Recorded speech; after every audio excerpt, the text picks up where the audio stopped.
Good evening, everybody. What's going on? What's up, Satellite? What's up, Mizroy, Arcane, Lodroi? Hi, everybody. Happy Thursday. Hope you're doing well. I'm doing good. I'm actually doing rather well today. No big updates, no seismic shifts in anything, but I did some good and useful things. I felt productive today. Good evening, Deep Thought. Good evening, Mizroy. It was a good balance of things today. I did some productive stuff. I went jogging, did job apps, took care of some other things I've been meaning to take care of. Also had some time for myself to play some things that I've been wanting to do. Where is the song from, if I may ask? You may, and I may answer. And it's from Monstania, a 1996 Super Famicom game. Developers are listed as Amcus, Bits Laboratory, and Pack-In Video, if that makes any sense to you, if that means anything. Are you pushing to finish this tonight or stalling as long as possible? We are finishing this tonight. It is my intent, anyway. If people get real rambunctious with requests, I'm not gonna complain about that either. We're not on any particular schedule here. I know nothing about that. Do you like the info? So thanks. Sure. You may have heard this before. It's from, well, you know what? I'll just do what I always do and link you the soundtrack for this evening. It's from the obscure SNES RPG playlist Volume 6, which we have listened to on here before. So it might have just stuck in your mind from hearing it before, because it's right from the beginning of the playlist. I got you, Arcane. Don't you worry about it. Good evening, Justin Brett. War in the Pocket would probably be a lot better than what we're gonna do tonight, frankly. But, yeah, anyway. As far as the power hours go, we're not on any particular track for anything. I am happy about making progress through the magazines, but it does mean we're going to run up against more and more games that are probably deserving of full playthroughs. And we're still right smack dab in the middle of Final Fantasy III, what we now know as Final Fantasy VI. So if we do run across another, I mean, God forbid, JRPG that deserves a full look, we might start accumulating a backlog for our Monday, Tuesday, Wednesday games. So, but I'm not gonna worry too much about that. I know there's some good stuff in the December 1994 issue. I don't remember exactly what it is. I don't think any of it is JRPGs or big chunky stuff. So, anyway, all that is to say, if we finish this tonight, great. If we don't finish this tonight, great. I'm in a very comfortable streaming place right now.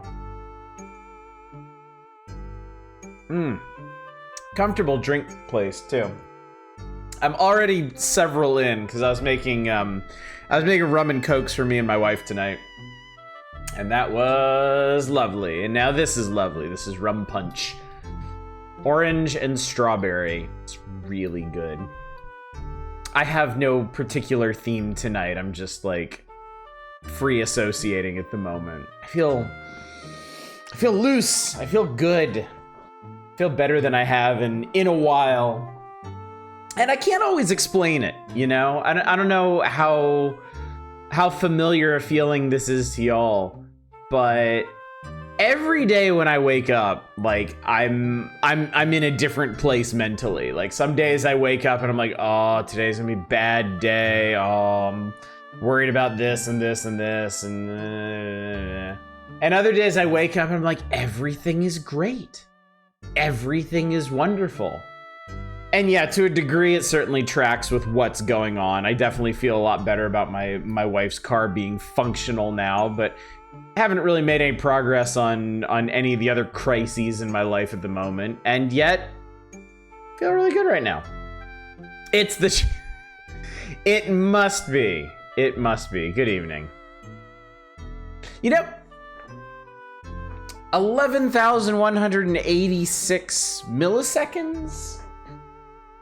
I've come up I usually have a pretty easy time coming up with like a shortened version or a nickname for people that have particularly tricky handles on Twitch. Meters per second.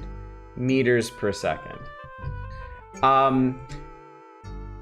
But you continue to confound me. I'm not 100% sure what I should call you when I see you pop in. I basically only play Kerbal. Well, very appropriate then. Highly appropriate. Maybe I'll start calling you Meters. That might work. Yeah. The other person around here that I don't have the same exact problem, but they have such a short name, Zemcy. I'm always like I've never been 100% sure how I'm supposed to pronounce their name. Zemce. That's why I always call them Zem. I just shorten it down to Zem. You can't screw up Zem. It's right there. So. And then we've got folks like Captain Horatio Magellan Crunch that just literally spell it out for you. Good evening. I bet Jebediah Kerman loves delicious breakfast cereal. I bet he does. You can ask them and know the answer. Well, apparently I just did. Good evening, Zemcy. Exactly like you just did. I really hope Zemcy's pronouns are Z-Zem.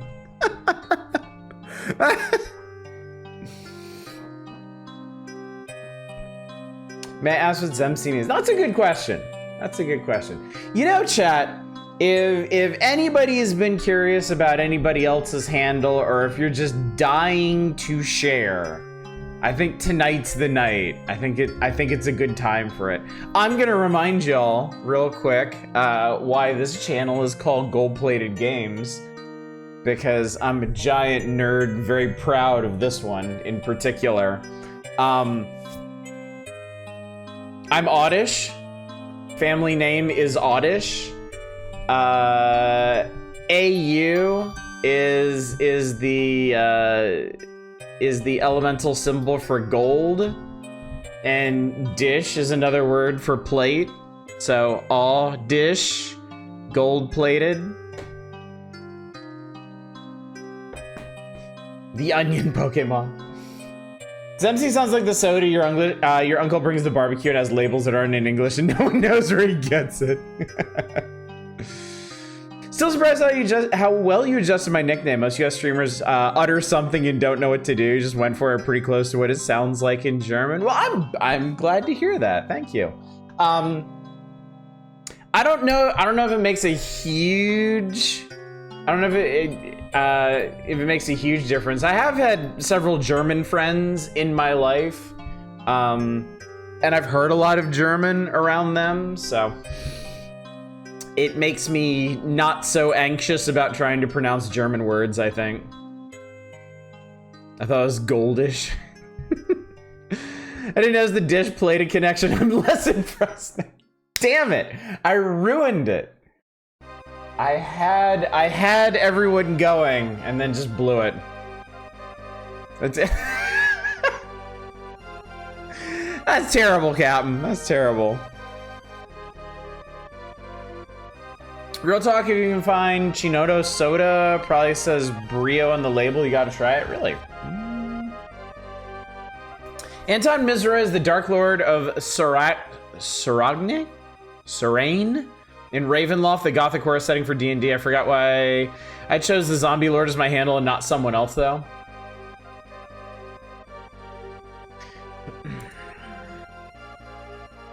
I'm thinking back over different handles I've used online.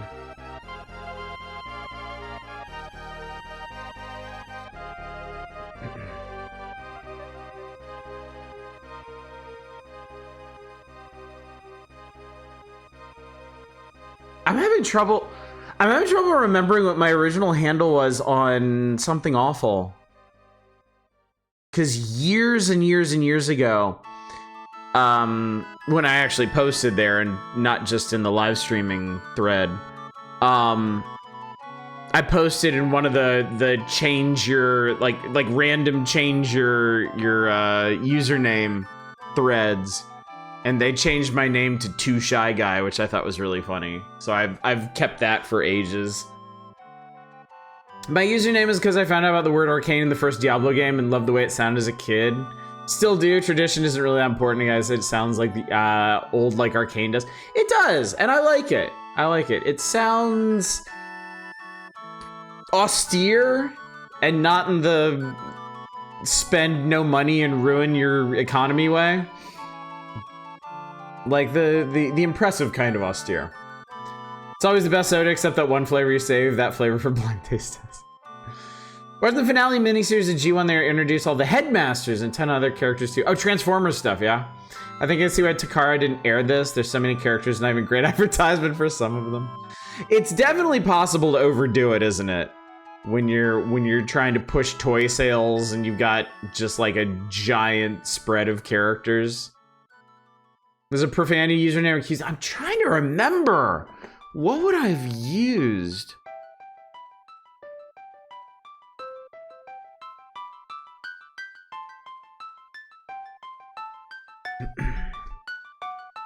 Debate about changing it. Serene is kind of antebellum South Dakota, and now I'm more aware what zombies represent in Southern horror. Ah. Originally it was gonna be a 5-parter, okay. Spent a freaking hour looking for Stupid Dog in Phantasy Star 4. I'm trying to remember, is Phantasy Star 4 one of the... Phantasy Star 4 is a good one, right? I'm trying to remember the general consensus on Phantasy Stars. 4 is great, okay, cool. 11 out of 10, damn, okay. Okay. Well, I guess that dog ain't that stupid then. Is 3 the bad one? Is 3 the one that people avoid like the plague? 4 is probably the best RPG on the Genesis. All right, cool. What's up, Dave? Good to see you. I think I saw you earlier. I think I saw you snarking earlier. Is that robot maids? Yes, good, no bad. 3 is the black sheep, okay. 3 is weird, not very good. 2 is good, but grindy. Yeah, I remember, so we've streamed Phantasy Star 1. I streamed the Switch version of it, and that was fun. That was good. The UX improvements in the Switch version cannot be overstated. Like, their importance can't be overstated. Like, it really makes the game a lot more playable.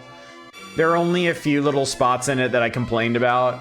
It was overall a very solid RPG. And I remember when we got to the end of Phantasy Star 1, I played a little bit of the opening of Phantasy Star 2, and yeah, right away, it just starts kicking you in the dick. Good evening, Manic. Literally just got here in time for a mention of Phantasy Star 3 is trash. Okay. Had to laugh when the Decepticons became headmasters. Cyclonus just arbitrarily designed some of his troops are going to have to remove their heads. Kinda sounds like the way we run the government in this country now. Good evening, Cheese Toast. Girlfriend and I are enjoying your Final Fantasy VI streams. We're watching the VODs. Oh, great. I'm glad to hear it. I am loving going through Final Fantasy VI again. I'm having such a good time with it. Does it talk to the scientist 3 times in a row good, though? I like 2, but I like grindy games. Fun to just keep fighting and waiting for a number to go up. I remember a time in my life where I felt the same way. I used to have a lot more patience for grindy games, and I kind of still do, but like extremely conditionally. I have to absolutely love a game. I mean, with my next breath, I'm going to tell you that I got back into Cookie Clicker, so take that as you will. But in terms of RPGs, when I was younger, I had a lot more patience for grinding. A couple of the Final Fantasies, I actually took it upon myself to grind out like really high levels and like all the magic and all the super bosses and all the extra items and stuff. I can't see myself doing that now. I really, really can't. Trying to play a Phantasy Star New Generations online MMO Electric Buffalo thing since my friend was doing it. Didn't grab me. I played New Genesis for a little bit, and it was pretty fun. I enjoy.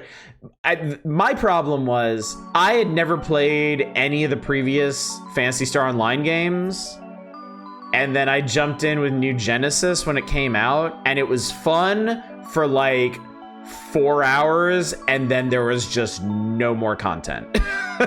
There was just nothing else. It was one of the thinnest MMOs I have ever played, which is a shame because I was really enjoying it.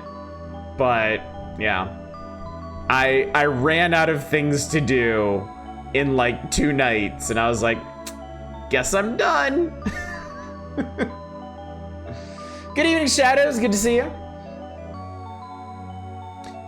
Let's see. Phantasy Star 2 is fun, has issues. Dungeons having foreground issues in some places, being so large and convoluted, actually shipped with a strategy guide. Damn. 2 does some neat stuff story, and world-wise, game itself is kind of a nightmare without a guide. I was just trying to play Paladin's Quest. My stupid Xbox controllers can't do perfect diagonal inputs. The menus are impossible. I used to own a copy of Paladin's Quest. I'm not gonna torment myself by looking up how much it's worth now. But I gave it. I never really enjoyed it. I bought it used. I tried playing it. I didn't like it. One of my friends in college really enjoyed it, so I just gave it to him. I would say that was probably worth the sacrifice. They definitely got more out of it than I did. And it's not like I can't play it now. Adora's teleport maze is like nothing else. 4 is genuinely excellent. The magic, you have things like Fire and Wind, you have things like Foy and Zan, and there are a bunch of spells that just kind of garbo. PSO1 is really enjoyable if you like looter games, which I know you do. I definitely do, yeah. I very much do. Phantasy Star 4 is a genuine masterpiece, the best RPG on the Genesis by far. I'm hearing that a lot tonight. $100 on eBay, that's not too bad. As Super NES games go, that is really not bad.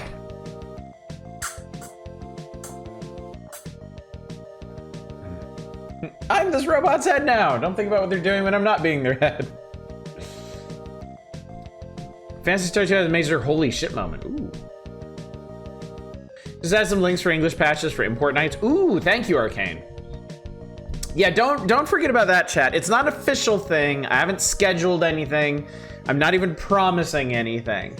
But we will eventually do another SNES import night, and if you'd like to get out ahead of it, or at the very least, like, put something on my radar that you're afraid you and or I might forget about by the time I actually get around to it, throw it up in Discord. We're doing it in the feedback channel. Follow Arcane's lead and post up stuff you're interested in. In particular, translation patches, because it'll be hard to get the most out of these games without being able to understand what the hell they're saying. Phantasy Star 4 has this weird combo system. It never seems to work right. Never much issue with the combo system. One odd thing is to set up macros like an MMO. Preset rounds and press the macro buttons do said preset. That's pretty cool. Japanese G1 headmasters are smaller transformers that plug into bigger bodies. They're much more practical for storytelling. That does sound like it makes a lot more sense, rather than just like swappable craniums.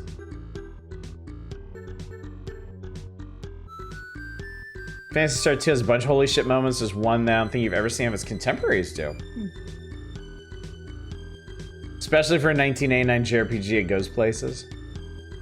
Interesting. Interesting. Well, we are gonna, I am predicting that we are gonna be on RPGs for a while. So we'll see what comes about, what I'm feeling when we're finished with Final Fantasy VI. It may be something else from the magazine and the SNES era. We may swing over to CRPGs, or may do something else. Who can say, really? Who can say? Or perhaps I will fulfill my promise, for those of you that remember. To a lot of side media. Oh, that's interesting. That's definitely not something you saw much at the time. Ooh, that's a good question. What's the worst RPG of the 16-bit era? That is a really interesting question. Because I'm mostly familiar with the mainline popular ones. I didn't end up with a lot of bad ones when I was a kid. And I mean, probably the worst one that I owned was... And why is it Brainlord?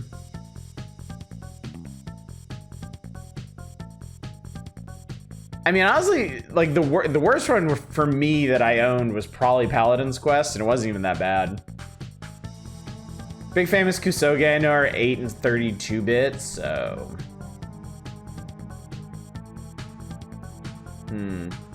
I'm gonna take a quick look at something. I'm gonna see if I can find a list of SNES RPGs and see if anything there stands out to me. All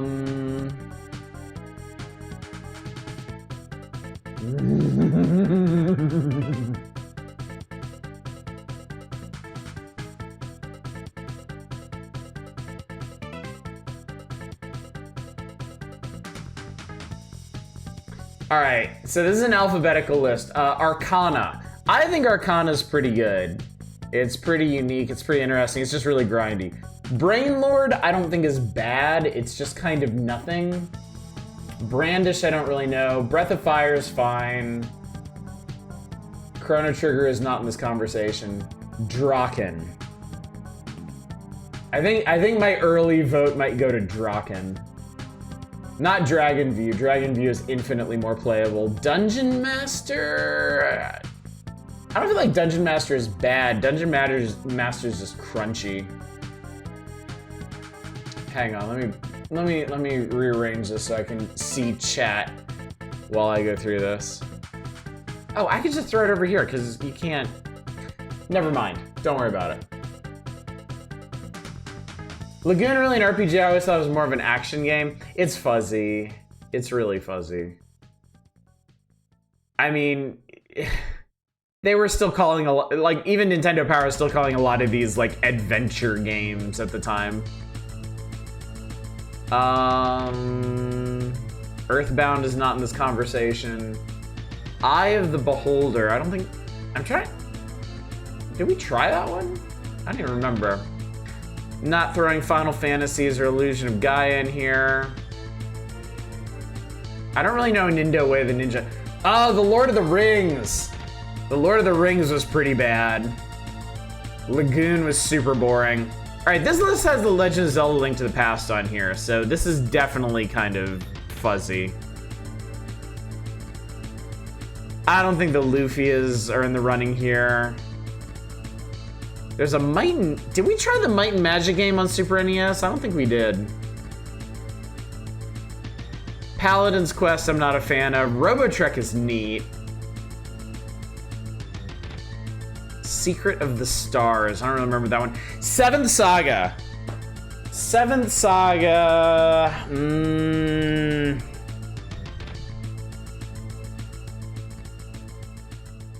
Seventh Saga is a real bastard of a game. At least the original US release of it. Shadowrun is great. Soul Blazer is good. I don't know SNES Star Ocean. Super Mario RPG is fine. Super Ninja Boy was interesting. Maybe one of the Ultimas?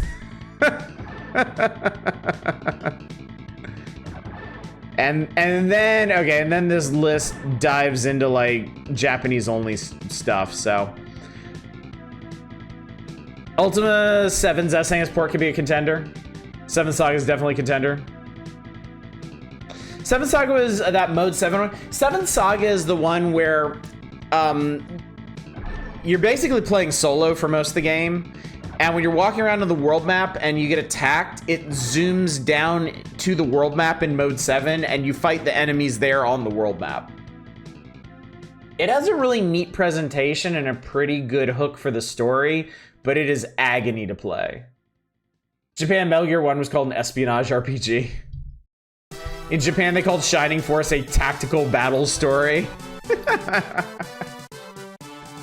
So yeah, my picks just focused on the American market. My picks for worst SNES RPG would probably be Draken.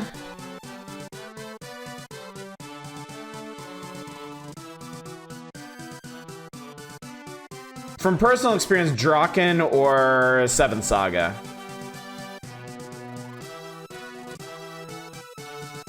Draken is real bad. Like, real bad. Battle transition is pretty cool. Shame about the game, though. Yeah. Yeah, I'm gonna go with Draken. Seventh Saga, like, it's bad, but I can't hate it. Like, part of me still kind of wants to go through the Seventh Saga someday. Like, actually put in the time to work my way through all that agony. But not Draken. No part of me ever wants to play Draken ever again for any reason. So that's gonna be my pick. Patch 7 Saga into something decent. There's no salvaging Draken. Exactly, yeah. Japan, they give every single individual Tales game its own increasingly silly made-up subgenre. Tales of Vesperia is an RPG. Namco insists it's an RPG of enforcing justice. I like that. I like that. Interested in Seventh Saga. I don't know if I want to play it long enough to beat it. Yeah, that's kind of where I ended up with Arcana. I'm definitely interested in Arcana. I was enjoying Arcana, but it got too grindy for me to continue. And that made me lose interest in it. And I imagine Seventh Saga would probably end up the same way. I just remember talking to someone in Draken when your party enters the screen for the dialogue. One guy stood in the water and drowned. Draken is so stupid. It's so stupid. Forgot about Draken until I saw a screenshot. Never mind. Seventh Saga is a masterpiece compared to that piece of shit. Never forget the giant, like, laser eye panther heads that pop out of crossroads to murder your entire party with no rhyme or reason. Yeah, it's unplayable. Well, we say that. You could probably find like a 20-minute speed run of it on the internet somewhere. So, you know. Anyway, chat, we could sit here and talk about games all night. Or we could pretend like we're actually going to play some games tonight and still talk about games all night. And I don't know about you, but I'm a big fan of that second option. So let me talk a little bit about the schedule and we'll get on with it. Think someone out there has put like 40,000 hours into Draken. That person definitely exists. It's true though. It's true. There, like, every game to ever exist has some like hardcore devotee out there somewhere. Somebody who just became obsessed with mastering it. Every one of the games you see on the screen before you. That's true. I mean, some of them are obvious. Of course, Breath of Fire is going to have hardcore adherence. Of course, PTO is going to have people who, like, work their way through all the crunch and systems to master it. But there is somebody out there who is, like, Grandmaster of Tommy Moe's Winter Extreme Skiing. Ramon Madrigal Jr. of Fremont, California mastered the Ren and Stimpy Show Space Cadet. SimCity on SNES is a great game. It's arguably the best version of it. But Bradley Nurse ran a city for almost 10,000 years. And that does not go by quickly. The absolute fastest speed you can set SNES SimCity to still takes like 10 minutes per year or something. I'm the Dragon View stan. I was sold on Dragon View by the end of it. Dragon View ended up being pretty fun. That dude is playing Civ 2 for like 20 years on one save, yeah. The people who play like stuff like the really technical like submarine simulators in real time and spend like weeks doing a single mission because they don't use the fast travel in it, patrolling the imaginary Pacific.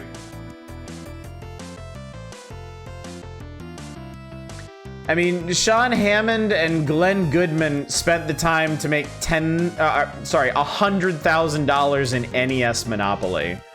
These people exist, no matter what. At some point, I feel like this save has come more like a computerized model railroad. Yeah, very much so. Silent Service on Commodore 64 is great. Very detailed and immersive for a Commodore 64 game. I think my dad had Silent Service. I don't know how much he got into it. I don't think it was one of our favorites, but you know. Anyway, schedule. Tonight, of course, is Power Hours. Maybe we're gonna finish this issue tonight. Maybe we're not. I don't know, and I don't care. If we finish it tonight, great. We'll start December 1994 on Saturday. If we don't finish it, great. Maybe we'll finish it on Saturday.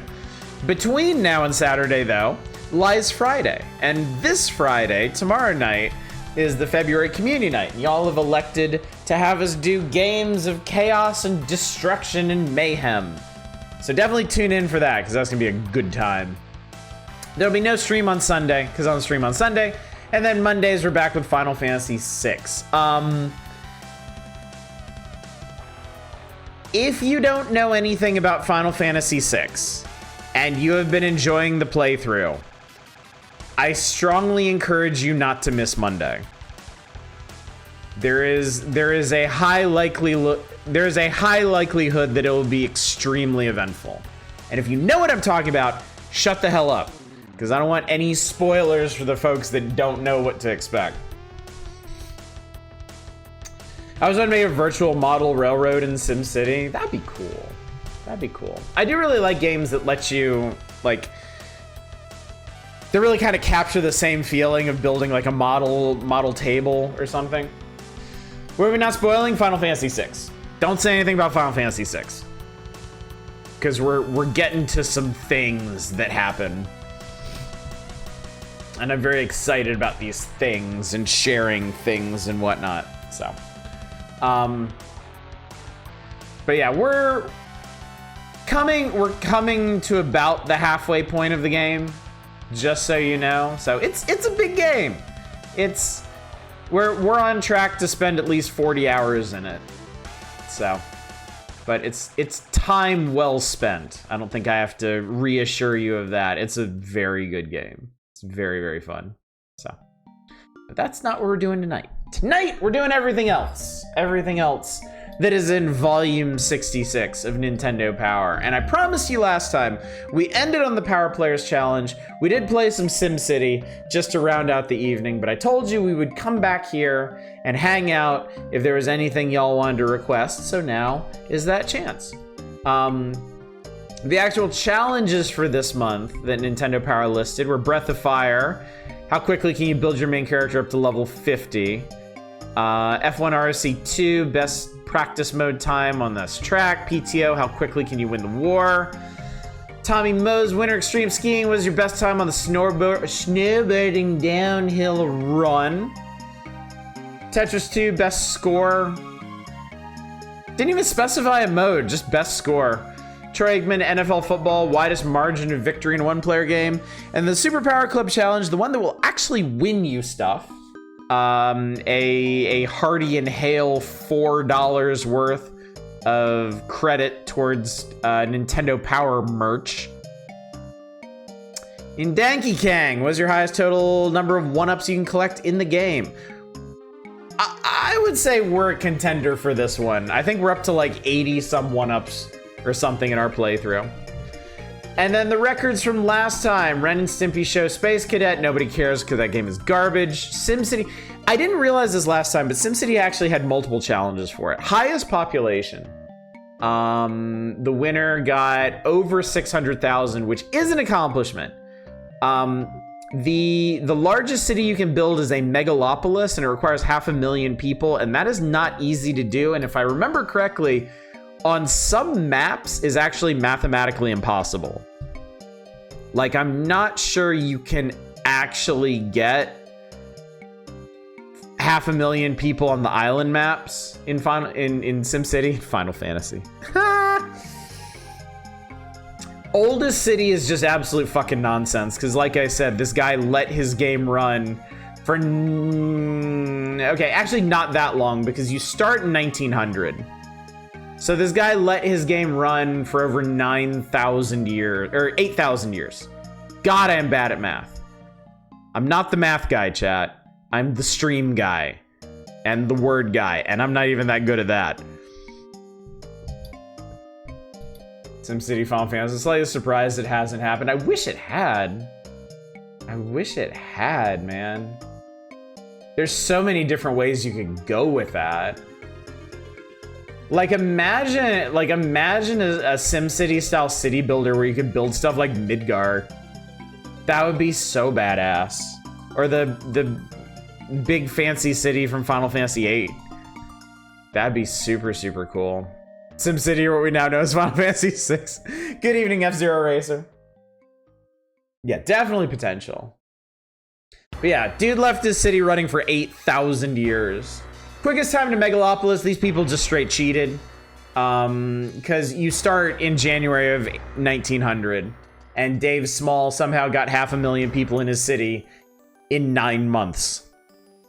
And then quickest Megalopolis with Freedom Landscape, Mark Rosario got it in 5 years. I mean, you still have to cheat to do that. There's no way you have enough money to build out the entire landform in 5 years, but it's still a bit more reasonable than doing it in 9 months. Every major Final Fantasy comes with a different DLC style pack for the game. See, that'd be super cool, Naren. That'd be so neat.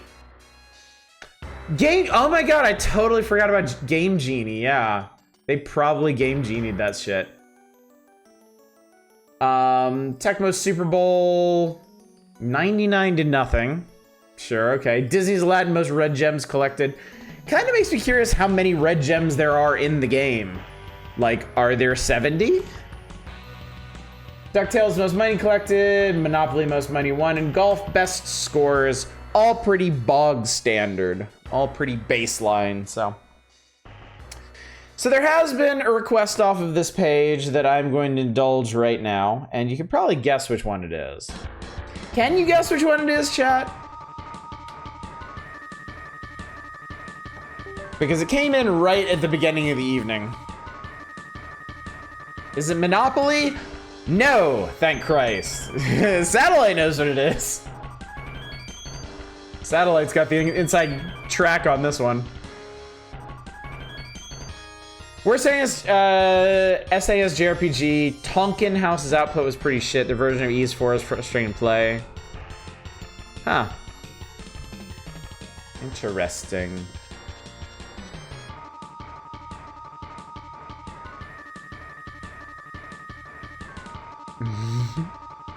I always forget which version of this we're playing. I think it's this one. All right. Wow, that's interesting. That song you're just looking for is listening to is from a game called Dark Law. It has the most barren title screen. It's just the name of the game, a little bit of like floweriness, and press start button.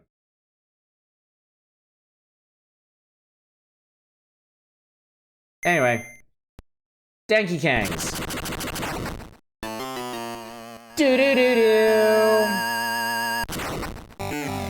Wow, wow. Alright. We're on stage 6-5. We have 82 lives. I'm assuming the lives cap out at 99.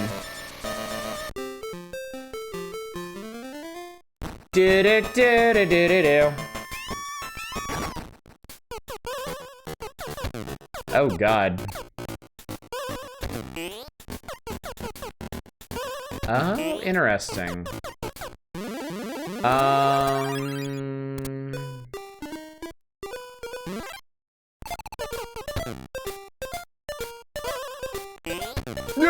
shit. Okay. Do do do do.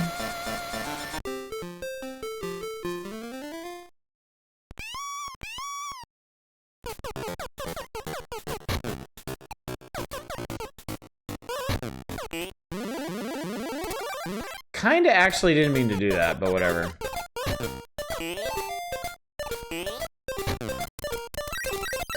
Oh crap. Oh Jesus. Okay.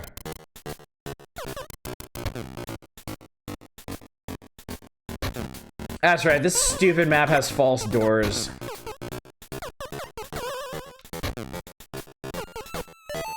I'm getting that one. Oh, you can actually stand on those. Interesting.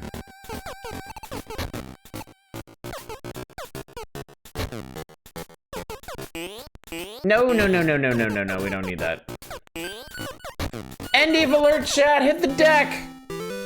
People say filling your animals with helium is cruel. I say whatever floats your goat. Oh boy, slots. Danky Kang. Mario. Okay, I'll take a 2 up. Goats would love the help with the uppies. All right, time for the level that just floats in the air on this off the side of the plane. Oh, it is in the clouds. Oh, that's actually really cool. I greatly respect that, in fact.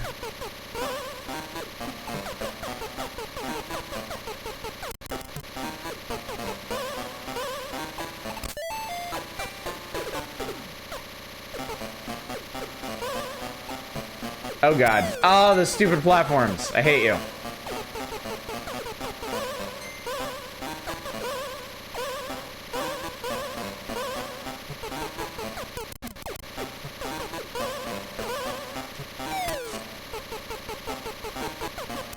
Oh boy. Ugh. Okay, there we go.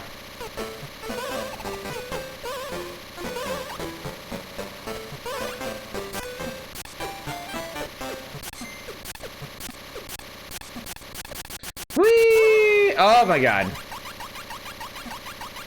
Oh, I didn't even realize the diagonal ones work that way.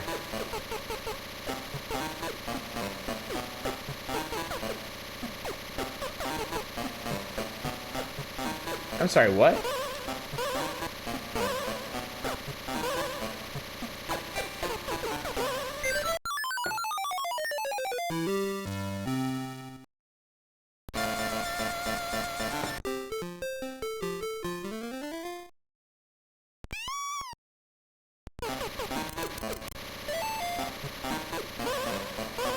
Oh, diagonal spin. Okay. Ah, shit! I hate that you can fall down in between those.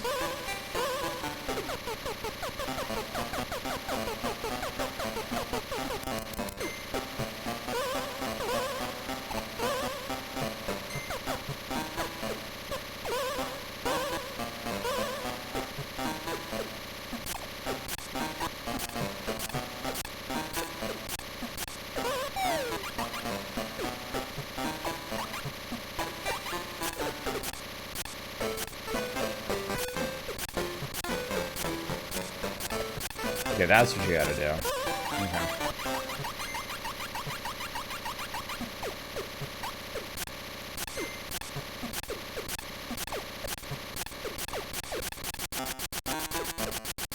Shoom! Oh, Jesus. Well, at least I got the 1 up. This one's hard. Get good with the moveset. I bet this game is probably fun to speedrun. I'm sure it is, yeah. I'm sure this is a blast.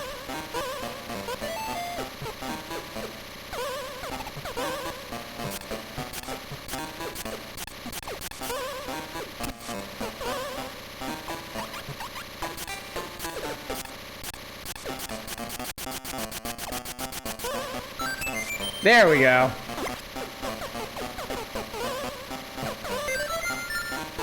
There we go.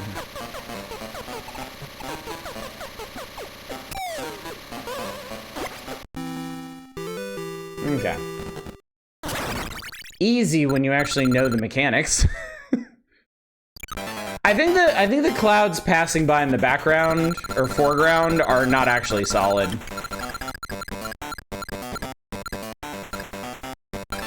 Hey.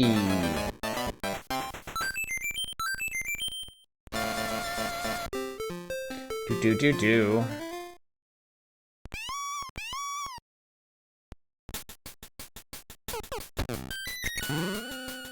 Okay. So we're gonna be manipulating conveyor directions here. Aha! Okay. I think I see how this is gonna work.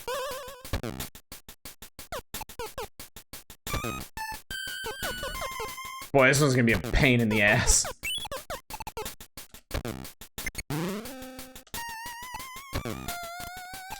Woo, okay. I guess that's for getting the...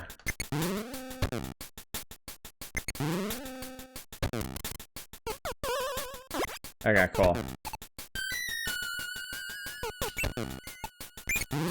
Oh crap, oh crap!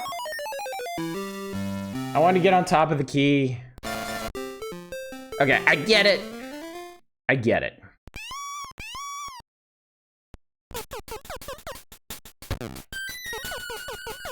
It will be a pain in the ass, though. Yeah, I almost got it. I got real close. I got so caught up worrying about the conveyor belts, I forgot about the cannon. Oh, shit.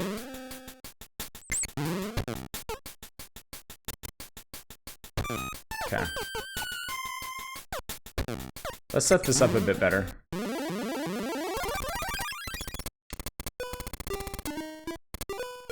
I don't actually need this right now.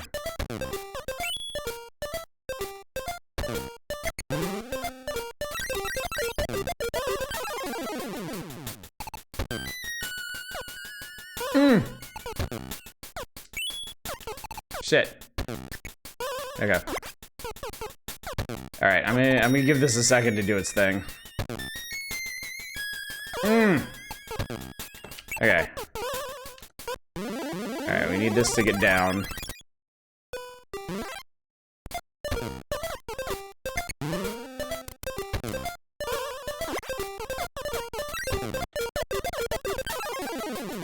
All right, it was over there.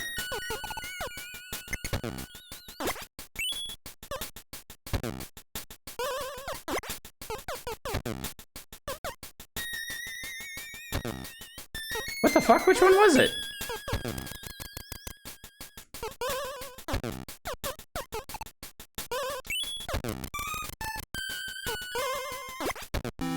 It was that one? I totally forgot which one it was. Amazing.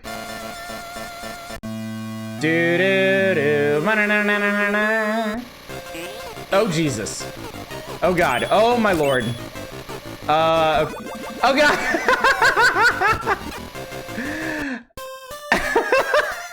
It just crushes his head.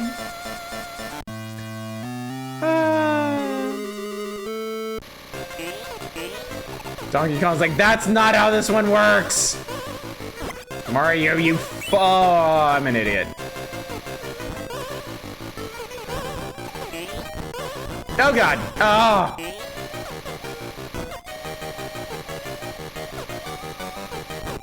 Oh, God, he's such a dick. Brr, brr, brr, brr.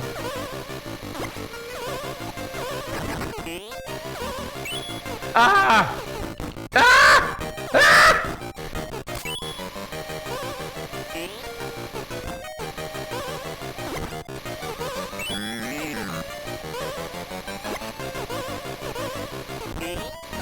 Ugh. Jesus, dude. These are getting harrowing.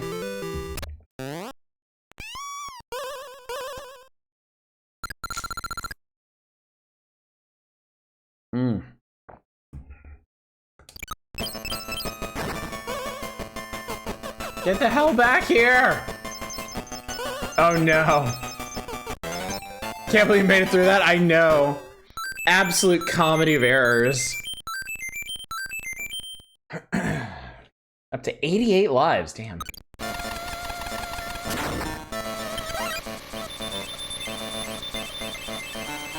Where are we going next? Ice? Why are we on an iceberg? Jesus.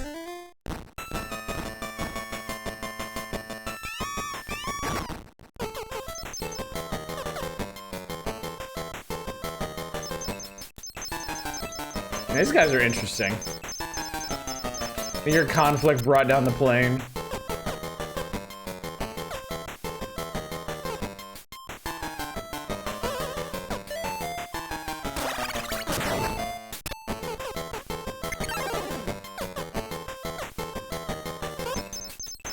I really like the music in this area. It's really fun.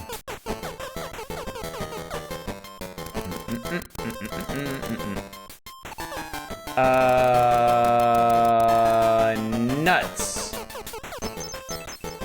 Okay. I think we can work with that.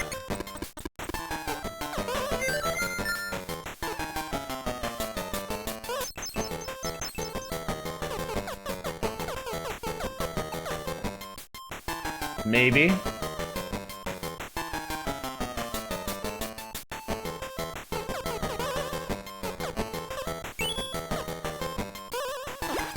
Oh, yeah, we can. Yeah, we definitely can. Okay.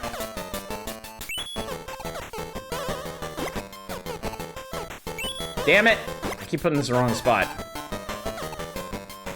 There, sit there. Oh, fuck. Damn it!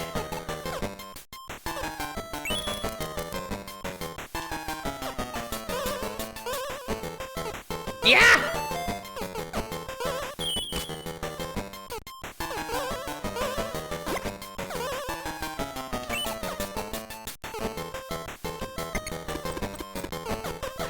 Shit. Bad timing. There we go. Okay. Alright, another comedy of errors, but I got through it. Finish Demon King, Piccolo Saga, and Dragon Ball. Might make it to DBZ by the end of the week. Nice.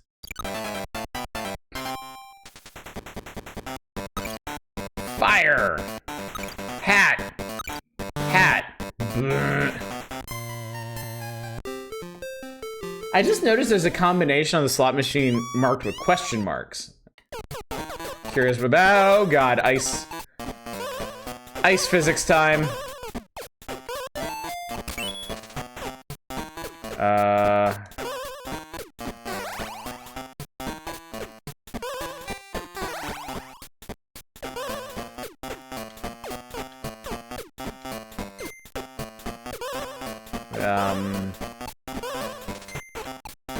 Am I dumb?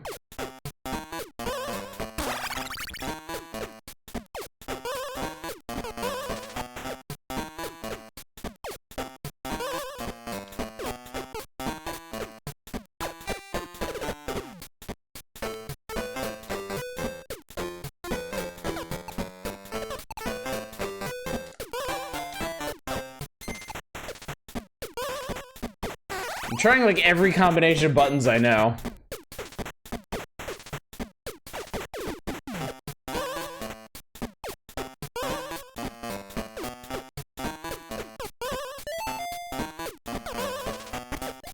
Oh, wait. Aha! No, get off. I hate it. Stop it. Quit eating my brain.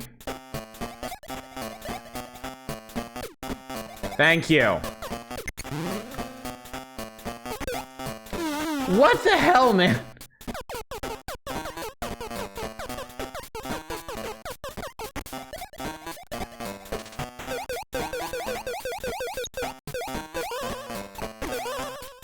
Ah! Get on, no! Ah, fuck! Jesus! Okay.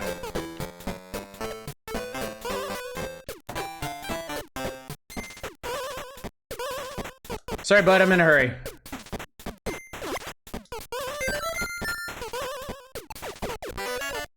Yeah, I know. Oh no! Oh god!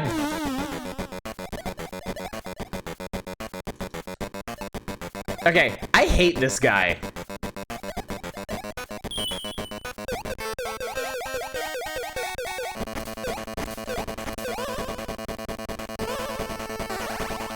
Yeah, okay. Wow, that is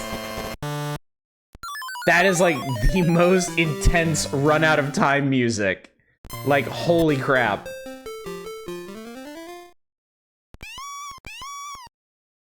I like Octafriend. Class traitor. Eh.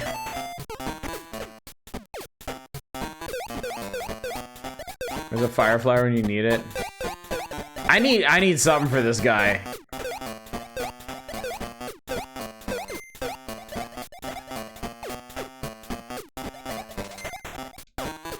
Okay, it is possible to avoid him, at least. Yeah.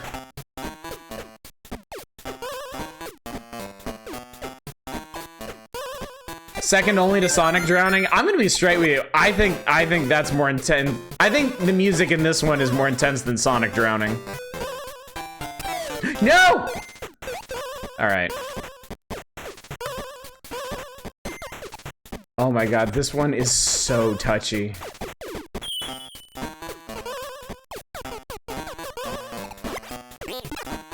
Okay. Sure. No!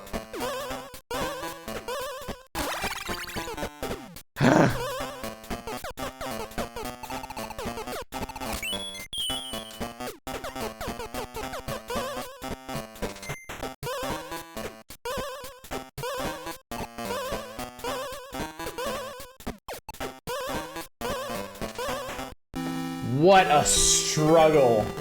Oh my god. Managing fall distance is a surprisingly important part of this game. Yeah. And it's only getting more and more important.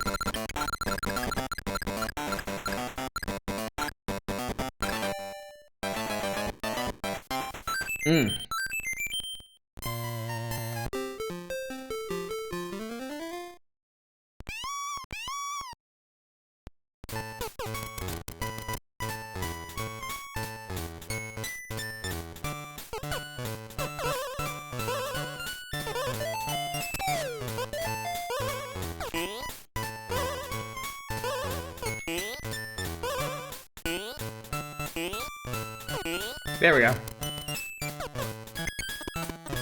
Penguins don't be dicks. Thank you.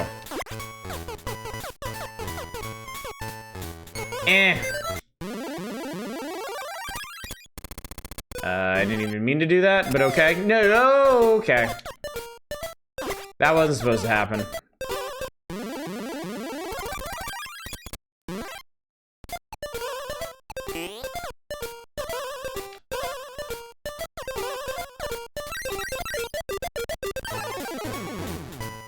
I'm sorry, am I insane? Where's the door?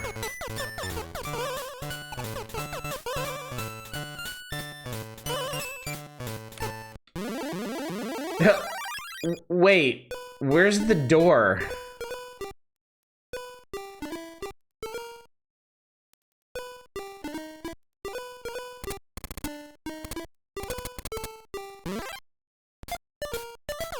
I have a problem.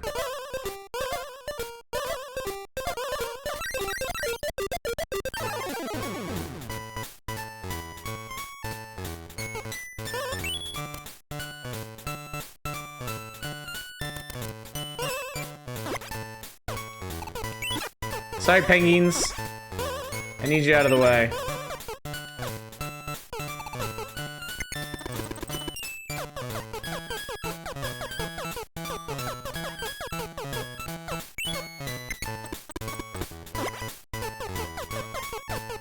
But the door only appears when you kill all the enemies. I don't think that would be the case. Is it?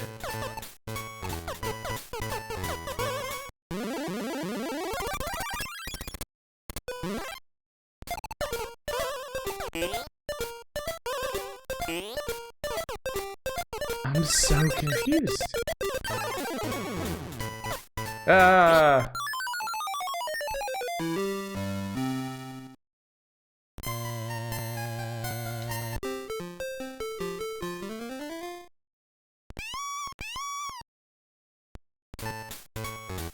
Okay.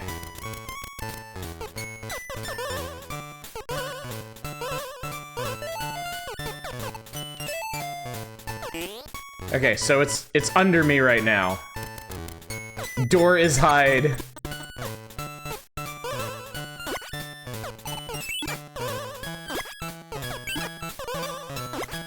Mario is you.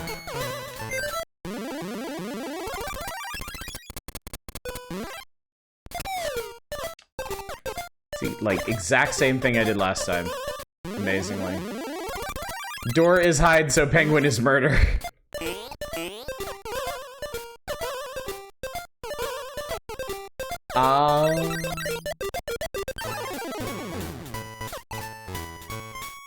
I began to see the issue.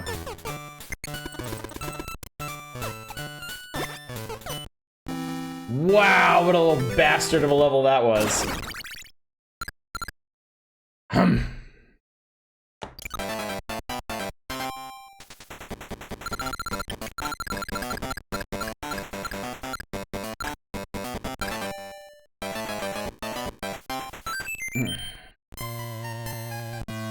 Do do do no no no no no no.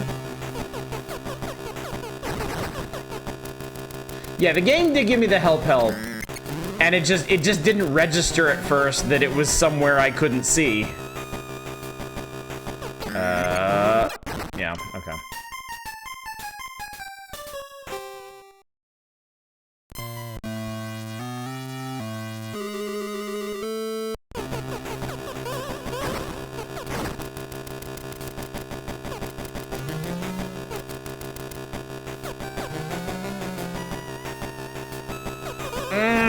Okay, I jumped too late.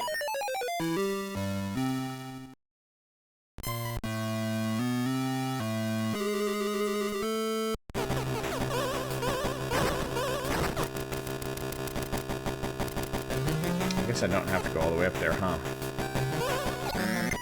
Ah, shit, okay.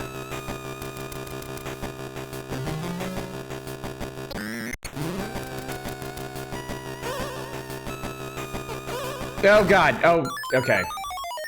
That platform's completely solid, too.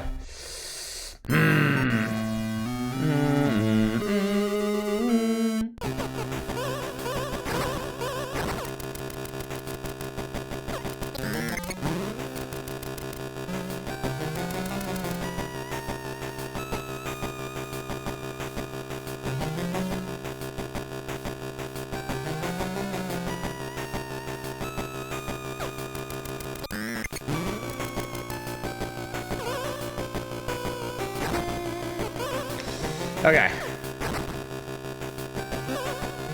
Yeah, oh shit.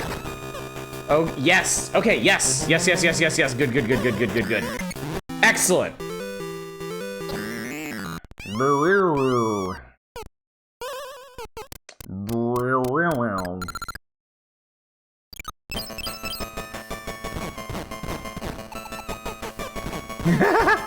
Okay, that's pretty funny.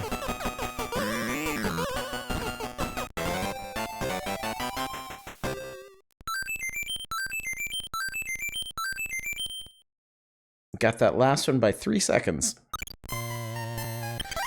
Let's see if we can do one more block of this. Let's see if I can get to 7, 8.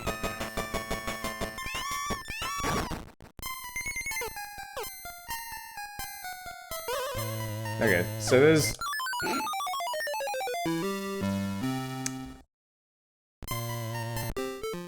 block of ice, basically, yeah.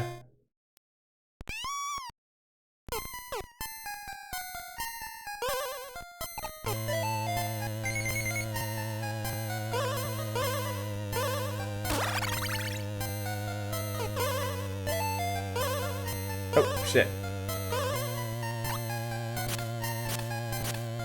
True to real life, walruses will kill a human on sight.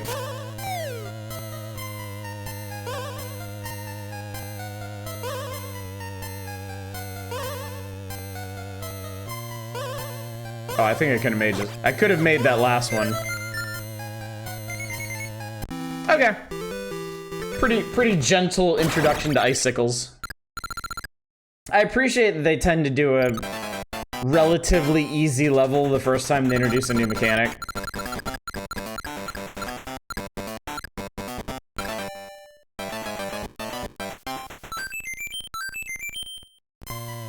So give them a bucket.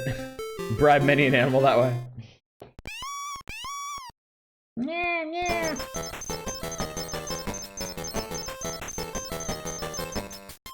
Uh-oh.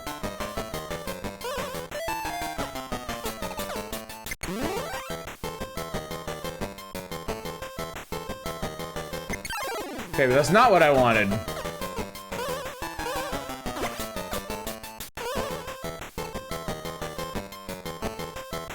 Oh, okay.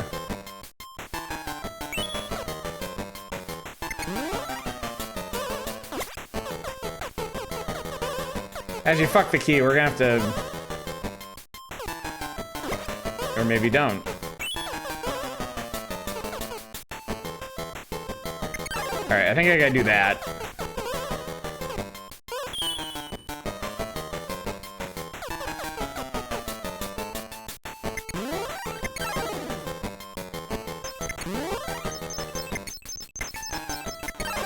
Yeah!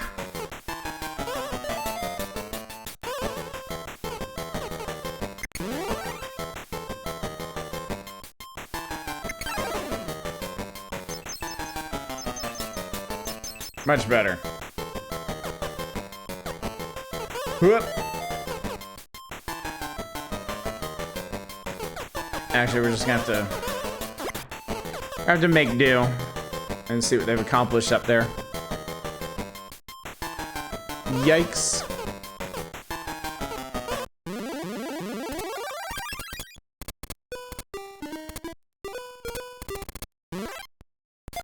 Well, that didn't work.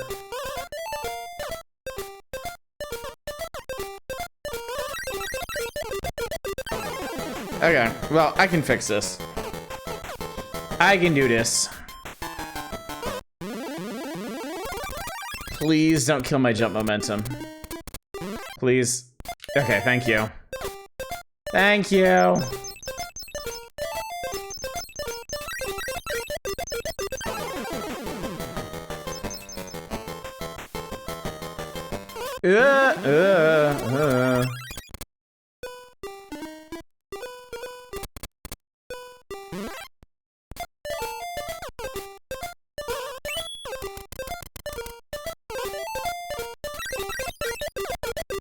Oh shit, no! Damn it!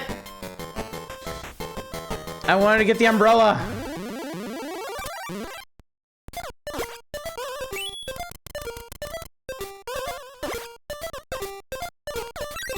I forgot how fucking timers work.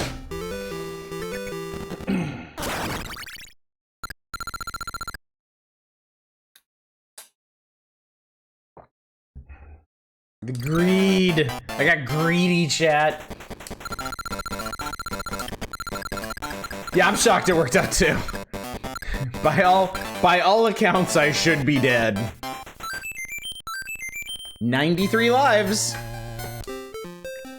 I'm still in the black on lives.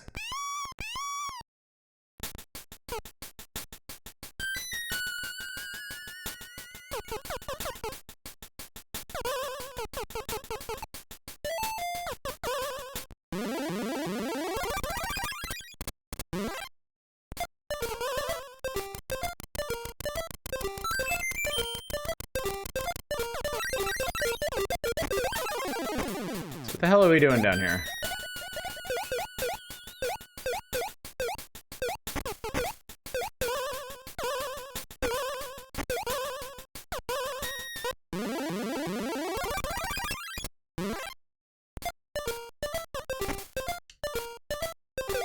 Oh, fuck me. Oh, okay. That didn't work. I don't know if that works, but I don't think you're supposed to do that. Did better than Tina did. Nice into dreams. Kept trying to reach out without pausing. Got fucked up by the time of... The bubbles are such a fucked up detail. Well, the nice thing about this level is as long as I start by grabbing that one up, I'll always break even. And when I finally do finish the level, I'll be ahead of the game. Hey, isn't that the same fish from Link's Awakening? I'm sorry, what the fuck do you want me to do about that?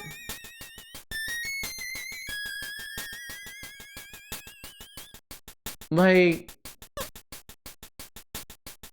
What? Pray to God, turn off the game. Die. Yeah, if you touch it at all, you die.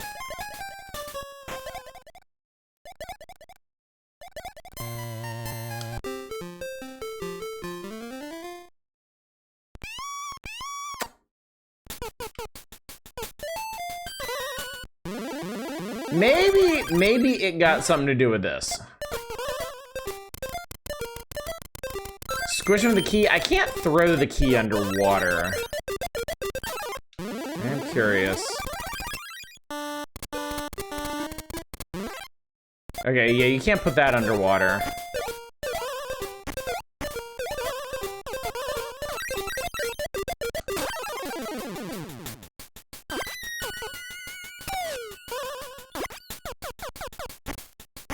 Oh, you can throw the key underwater.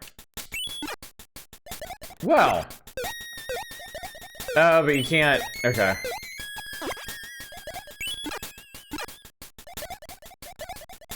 Well, that's that, I suppose.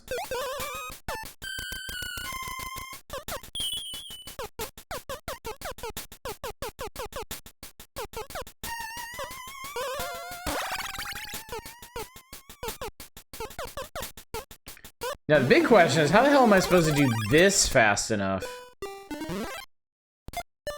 Oh, no, wait.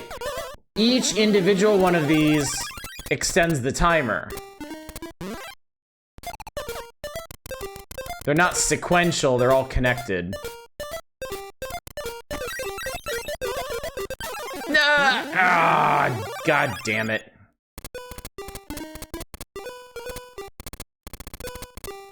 Well, you know what, while we're here, I can get that one.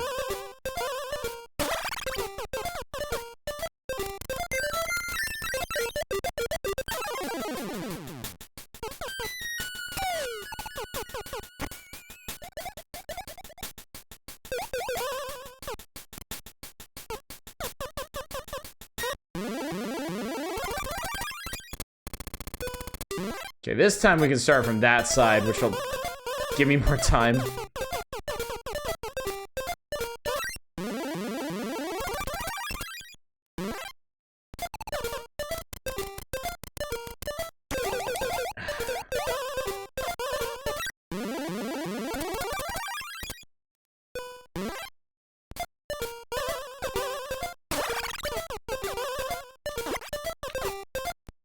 There we go. All right. Tough, but entirely surmountable.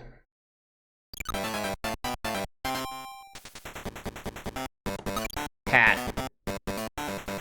Yeah, you get something special for Donkey Kong, Mario, and the hat. I wonder if they have to be in the right order. Up. I was one off. I was one off from testing that hypothesis.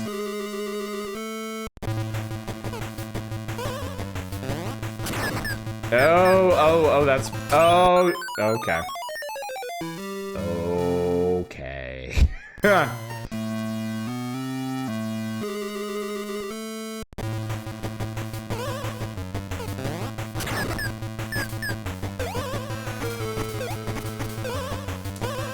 Yeah, get up there.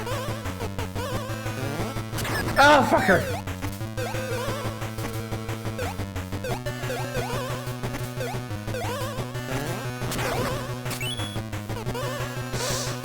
Shit! Oh, yeah! Alright, that wasn't too bad.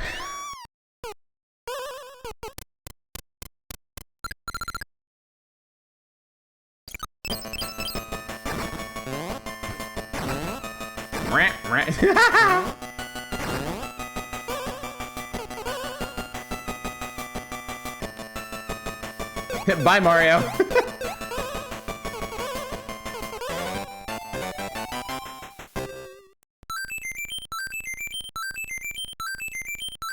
$98 lives.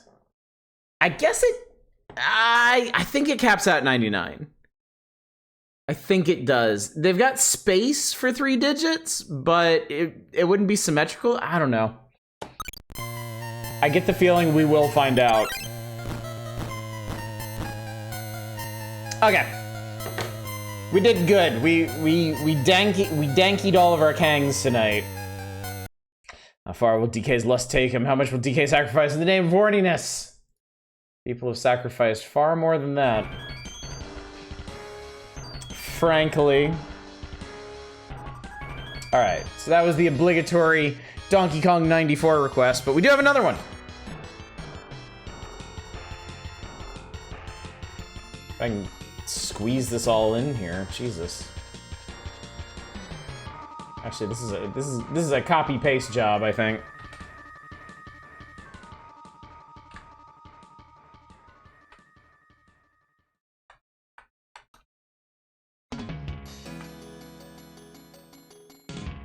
There we go.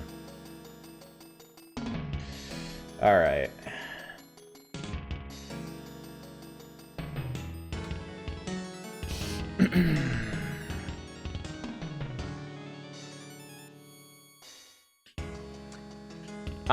Let's see. It starts with a T. This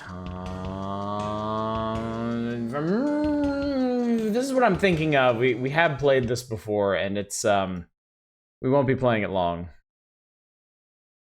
To put it mildly. Oh yeah. Oh yeah.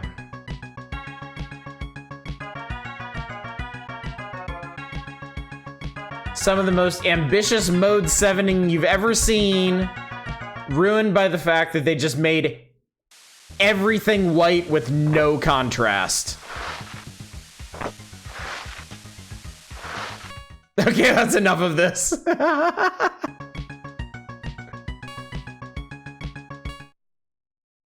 Does your emulator have a visual filter? If it does, I don't know how to do anything with it.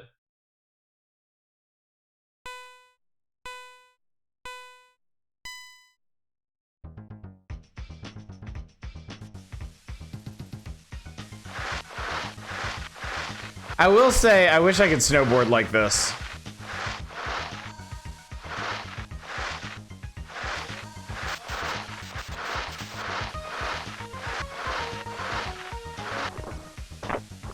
Like, damn, dude. Seriously? They are just a few minor color corrections away from this being an amazing game. Like, they are so close. They are so tantalizingly close to this being incredible. And, like, way ahead of its time. But they picked fucking white for everything.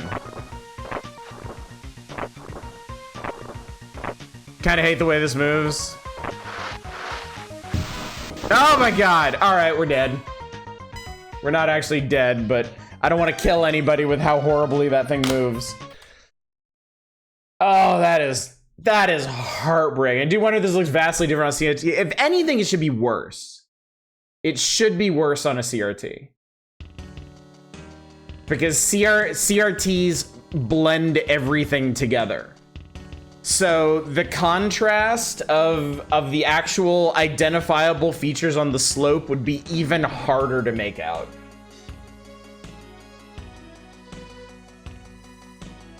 Game alternates between blindingly white and piss. It's crazy too because it seems like they understood the problem and they were able to introduce color contrast, but just did it in a way that definitely didn't help and maybe actually made it all worse. Like, it's just baffling. It's just absolutely baffling. Anyway, let's talk about Illusion of Gaia again, because I don't know about you, but I haven't had enough Illusion of Gaia. This is the power guide to the Guardians. You can laugh in their ugly faces. You laugh in the face of death, pull the pigtails of peril, and tweak the nose of terror when using our strategies for axing the major Guardians in Illusion of Gaia. For the gritty details on beating the bosses, you'll have to face up to the next 4 pages. It isn't pretty, but if you want to save the world, you have to get used to spilling some slime.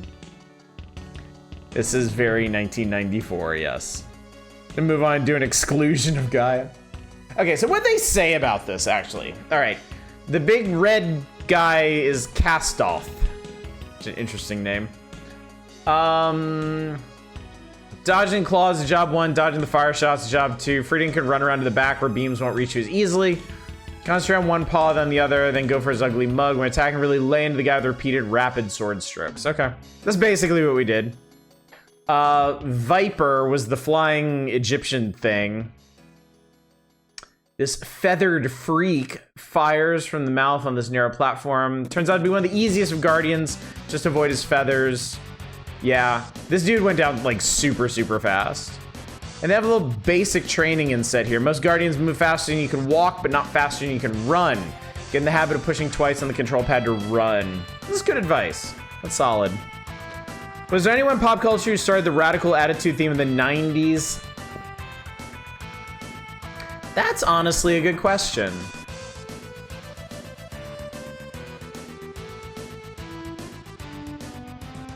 There were definitely some rude dude types that may have set the trend. You know, in sports, folks like Charles Barkley and Dennis Rodman were infamous for their attitude. MTV, you could probably lay most of the blame at the feet of MTV. Blame Video Arcade Top 10. Say the group metal scene that Wayne's World and Bill and Ted were joking about were adjacent early. No, that's really that's a very different vibe to me. There's none of the aggression in Wayne's World or Bill and Ted that you get from like 90s marketing. That aggression came from somewhere. And I think it was certain sports personalities and comedians who are pushing that.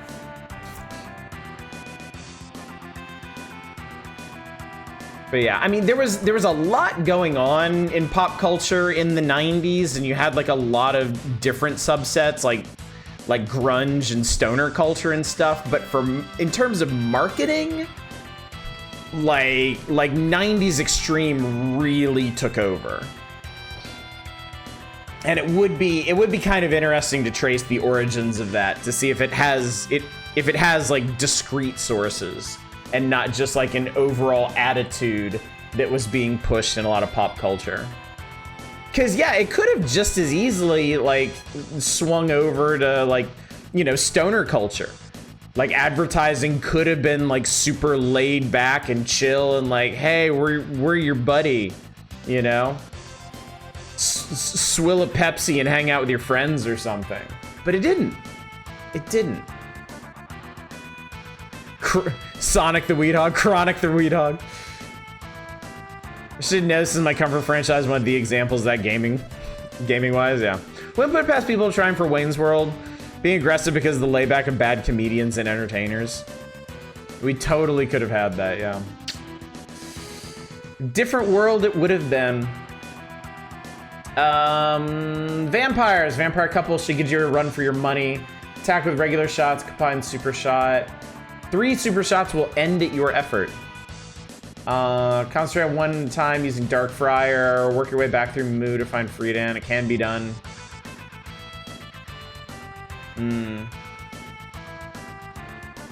Sandfanger.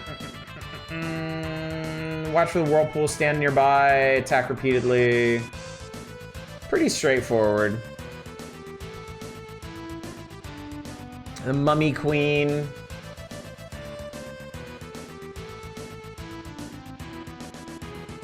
Yeah, basically exactly what we did. If you're on the top level when you hit her, jump down as the ghosts approach. If you're on the lower, jump back up to the top. Time to eat Friedan's dark fried chicken. I bet it's delicious. Exceptionally crispy. Yeah,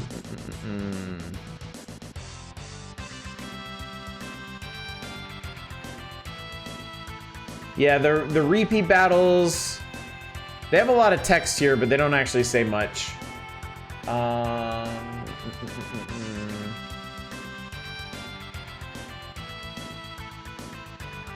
The comet. Na.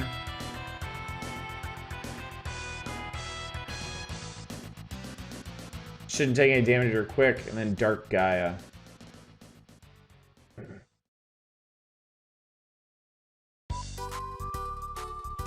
Dark Gaia has multiple attacks, including several types of shots that will fry your giblets.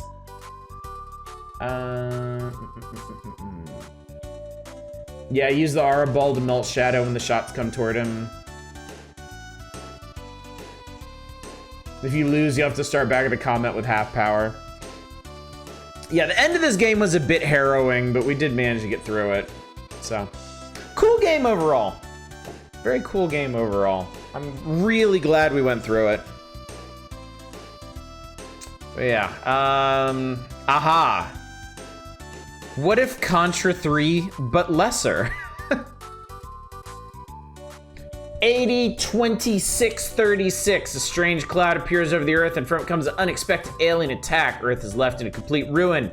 Your last hope for mankind, you're armed to the teeth. It's always funny to me, these old, like sci-fi media joints and stuff, where they're just like, it's like 600 years in the future, and everything is still like gritty neo-New York shit. Like, humanity has not actually progressed hardly at all in 7 centuries. Like, they just made up a number that sounded cool to them, really. But I mean, hey, we might actually be heading in that direction. Who am I to say? Kind of find the extreme thing charming. I don't miss the 2000s edge vibe. I remember games like Prince of Persia Warrior Within having a super mean-spirited, rancid vibe doing an alien.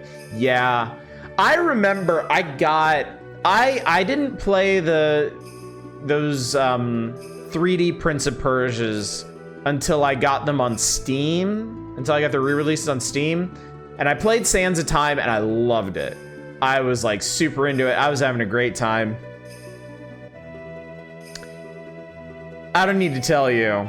As soon as I beat it, I loaded up Warrior Within, and I was just like, oh, it's so nasty. It is such a nasty game. Actually, I'm gonna check. How long did I put up with that? Okay, Prince of Persia is only like a 6.5 hour game. Or Sands of Time is only like 6.5 hours. I played Warrior Within for 93 minutes.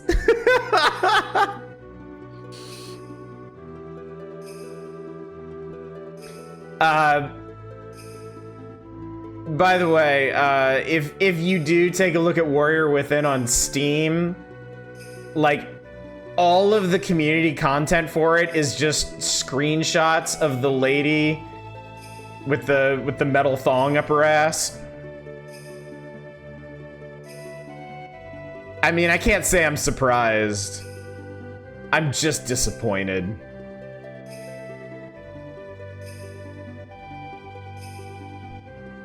Jarring to go from Sands of Time being amazingly written, I'm a super lovable protagonist, to massages as the new metal hot topic man-child, yeah. Had the same experience, beat the first, never quite went back for the sequels. I heard Two Thrones was okay. Not as good as Sands of Time, not as repugnant as Warrior Within. I probably should have just skipped Warrior Within.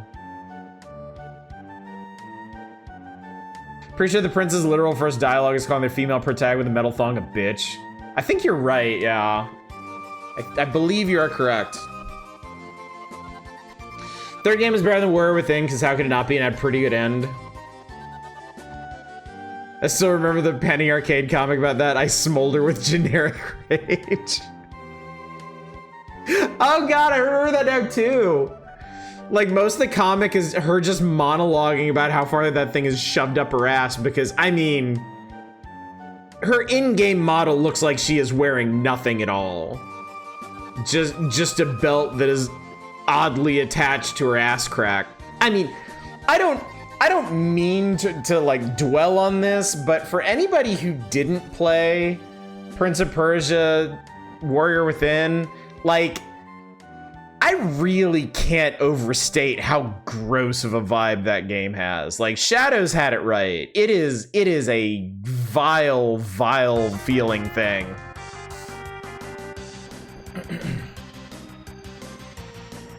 Two Thrones should have been called Prince of Persia. We're sorry about the last one. Where within starts the monologue about the prince being chased by the Daka, but I think it's first. Yeah, somebody else mentioned that too, Eva. It's just a nasty game. Nasty, bad. Like, everything about it feels bad.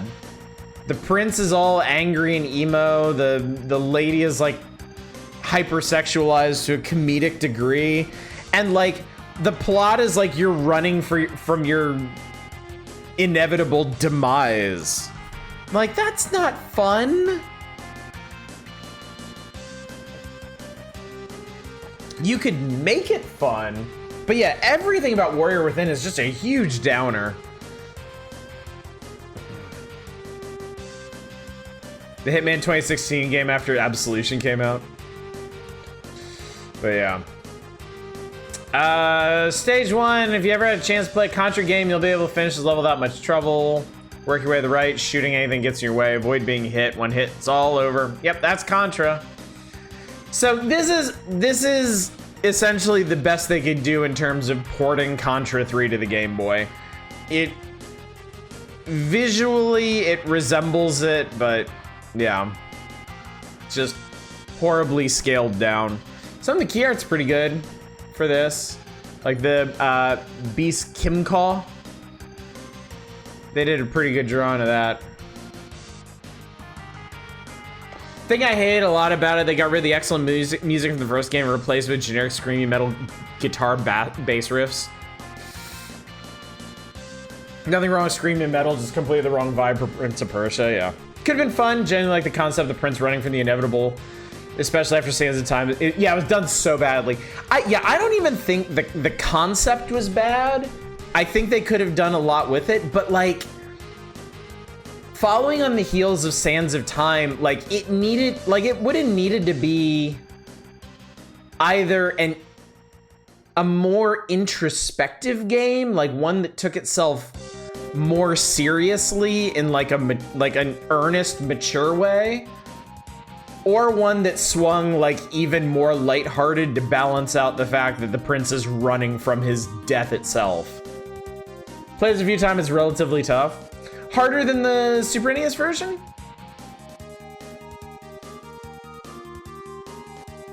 Much like the fourth book in the Green Mile series, the execution was bad. Sands of Time is legit one of the best written AAA games ever. Where Within is one of the worst. Jarring, isn't it? Yep. I think this is basic. Okay, Stage 2 is basically the same map, except they don't have the crossover, like the crossover parts. Yeah, RoboCorps. I really like the key art for RoboCorps is giving you like a front and center view of his RoboCod piece. Never played the SNES version, can't compare. Two Thrones does the introspection thing, and honestly, some of the scenes in it are really good. Yeah, I might be tempted to return to that one someday. Prince of Persia 2008 does some really cool ideas. You're okay with not having any. Yeah, that one. Weren't they like setting that one up to be the start of a new trilogy, and then they just like Ubi just axed it? Aliens might be baddies with the RoboCorps. But yeah, this is a very familiar layout for all this. And then, okay, we're done. Moving on to Space Invaders. They're invading your Super NES. So I think they actually listed this as a special feature because they really wanted to highlight the fact that if you play this through the Super Game Boy, you can actually play a Super NES version of this. Colorful joy!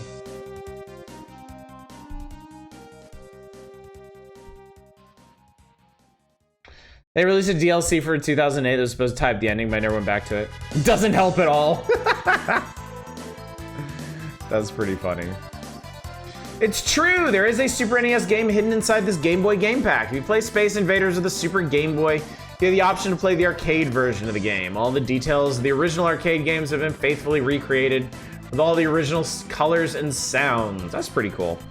I have to apologize though. I can't show you that. I don't have the physical copy of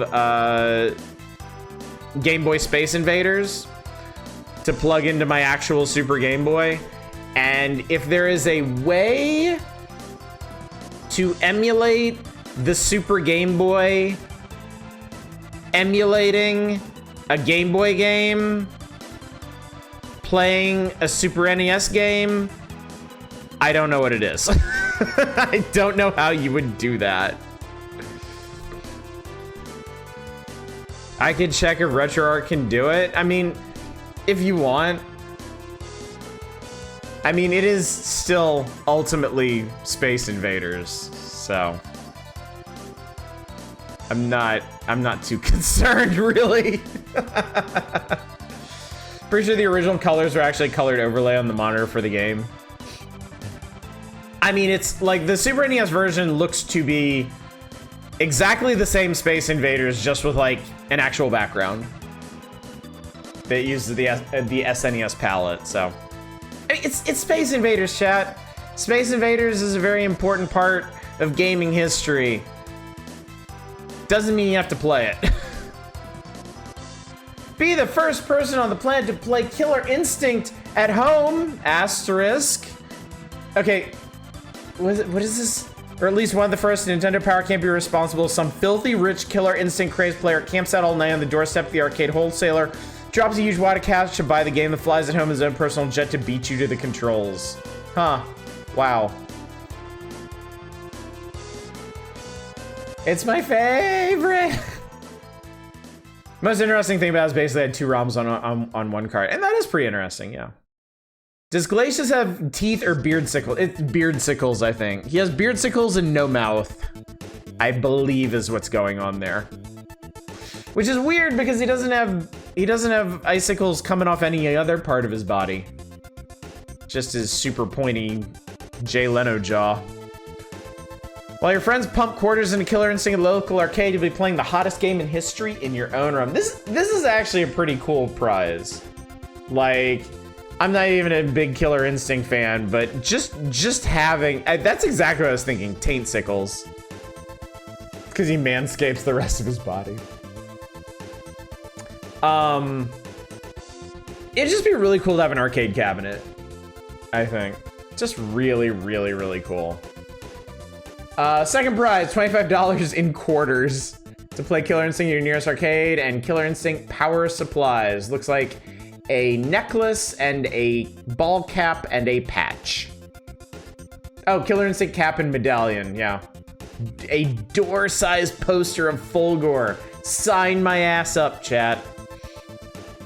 360 arcade Space Invaders is kind of cool. Yeah, I remember seeing that one. That one did seem pretty cool. How's the medallion look? Oh, it's meh. It's there, it exists. Just the KI emblem. Not even like Spinal's face or anything. All right. Not so exciting. Let's talk about the top 20, chat.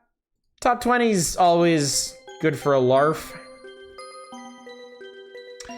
What do we got? On Super NES side, Super Metroid's beaten out everybody, including Super Street Fighter 2. Link to the Past, Ken Griffey Jr., and NBA Jam. So, 2 Nintendo first-party games, the newest Street Fighter, and 2 sports games.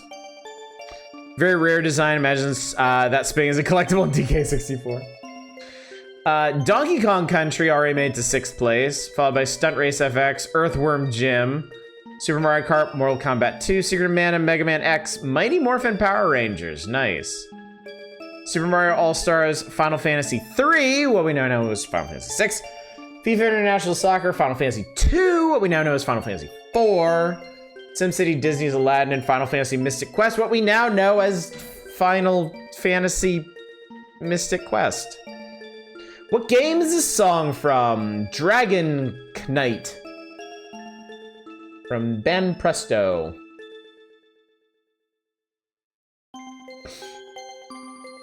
Surprising Ken Griffey Jr. is beating NBA Jam, considering I feel like Ken Griffey Jr. never comes up nowadays, but NBA Jam very much does.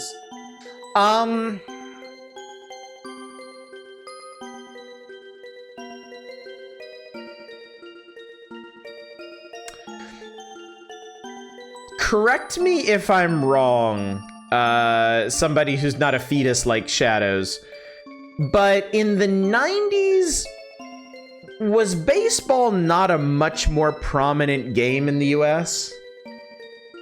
I feel like baseball has kind of fallen off in popularity in America over the last couple of decades, while basketball has maintained or grown more popular. It's still pretty big. No, that's what I'm saying. Baseball was popular in the 90s and has kind of fallen off since then. Like, I feel like baseball is not as big now as it was in the 90s, but basketball is just as much, which would mean that people would probably look back on something like NBA Jam more fondly than whatever baseball game they were playing. So I see Ken Griffey Jr. and NBA Jam both being really hot in the 90s because both of those sports were really hot. But as baseball fever in the United States cooled, people would naturally forget the games that, you know, kept them connected to that. I feel like most sports have fallen off, but baseball more so than most. I could see that. I mean, entertainment and media they're definitely changing. They're always changing. And some sports have definitely adapted better than others. I still feel like football and basketball are doing fine.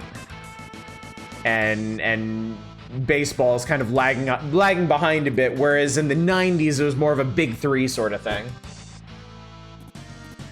NBA Jam also had a more long-lasting gimmick as one of the arcade sports games. Yes, that's a good point too. Like, by their very natures, they're different games. You know, Ken Griffey Jr. endeavors to be an actual, like, baseball simulator. And, you know, that suits the sport. Baseball is in a lot of ways a very strategic game, whereas basketball is a lot faster paced, a lot more heat of the moment, and a lot better suited to an arcade experience. I think that just naturally ages better, you know, especially as the popularity of the sport they're attached to may flag.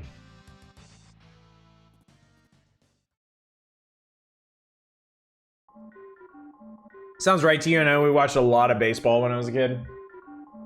Yeah, I remember in the 90s, like, the World Series being, like, a big thing. Like, not Super Bowl big, but, like, being a big thing. And now, like, I imagine most people couldn't even tell you when it is.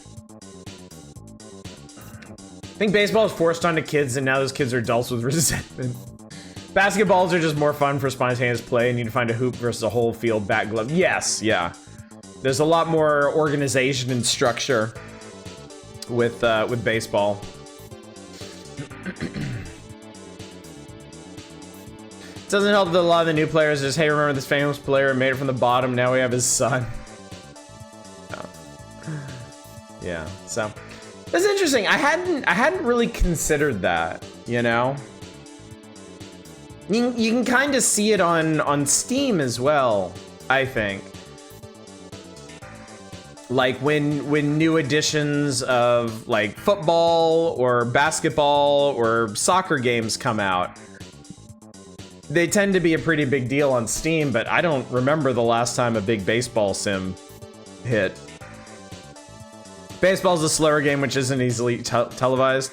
I will say, as somebody who is not a particularly big sports fan, I've been to a couple of cheap baseball games here in Los Angeles, and I genuinely really enjoy it.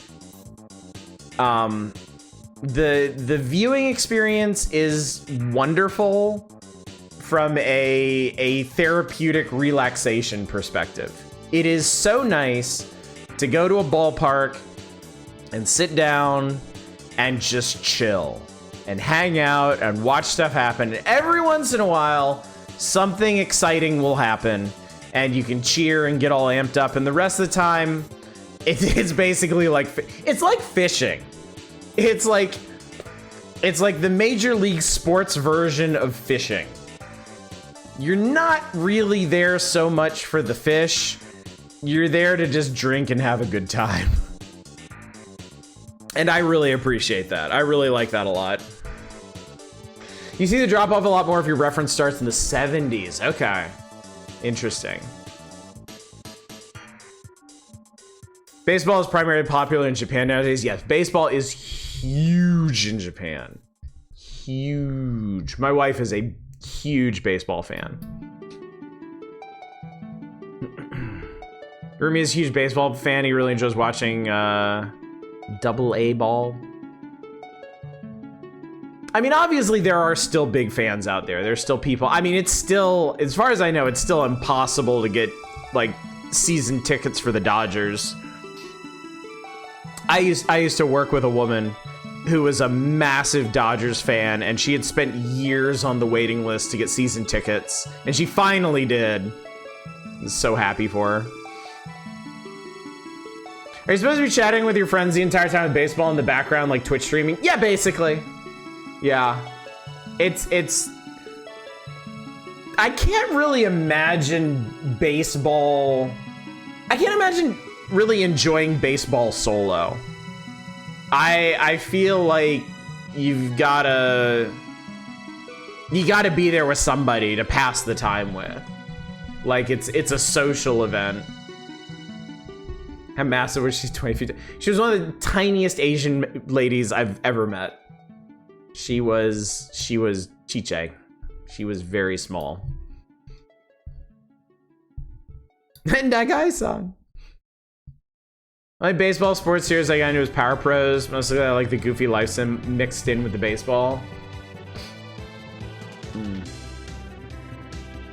George Carlin is a great bit about the difference between baseball and football. I don't remember that. I'll have to look that up after the stream.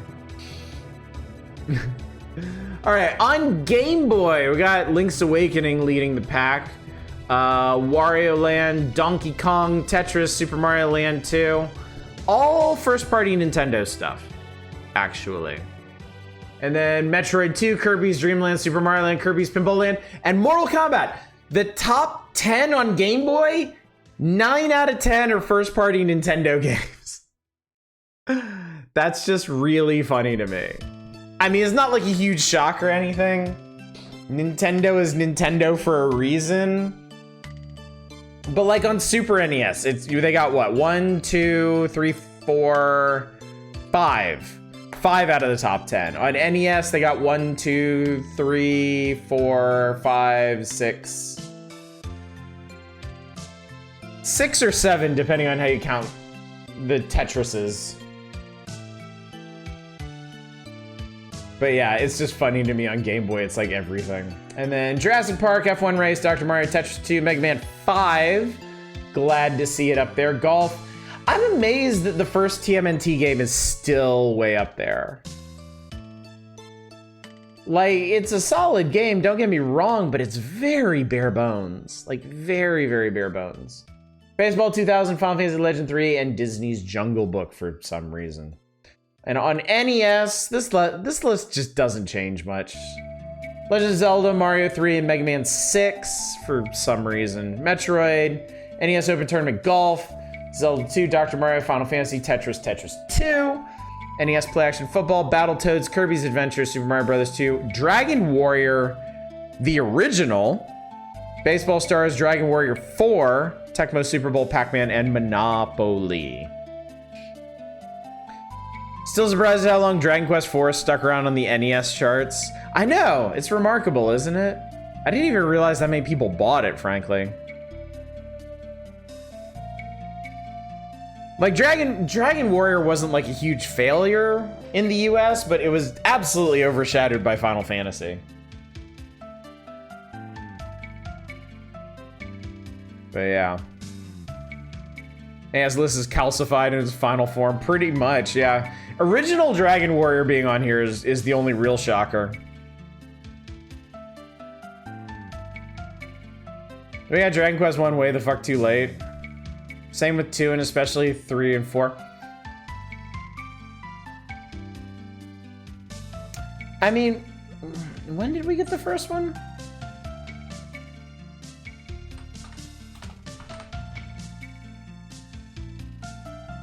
All right, Japan, 1986.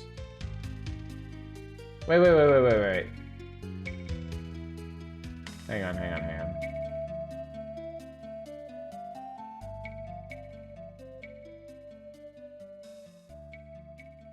Okay, so it's 86 in Japan and 89 in the US.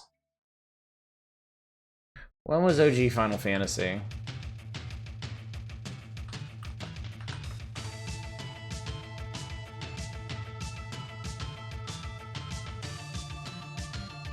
Final Fantasy was 87 in Japan and 90 in the US. So the first Dragon Warrior still beat the first Final Fantasy to market.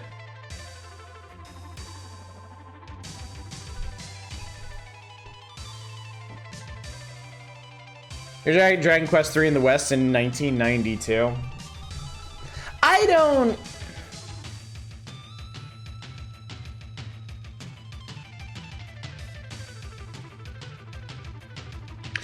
I don't think the release windows for Dragon Quest were what caused it problems here. I personally, I think the issue with Dragon Quest was a game feel thing.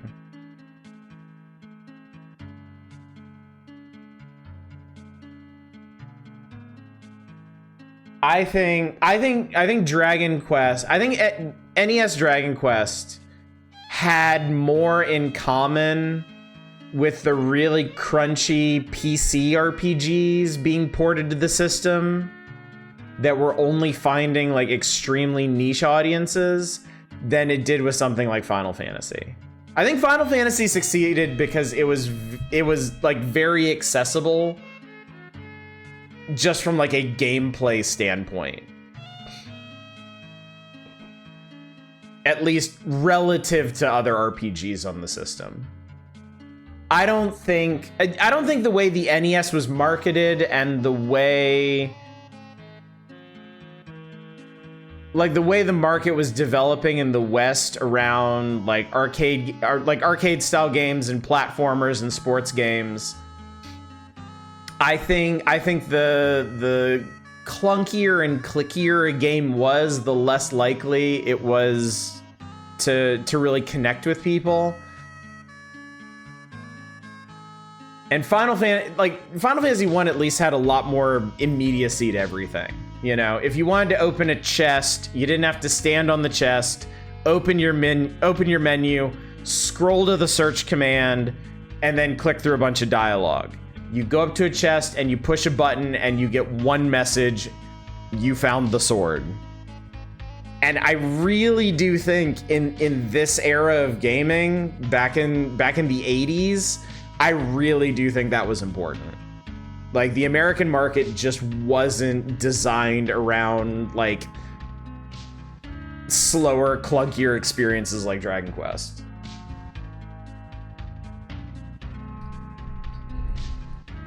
Dragon Quest is a spreadsheet with music.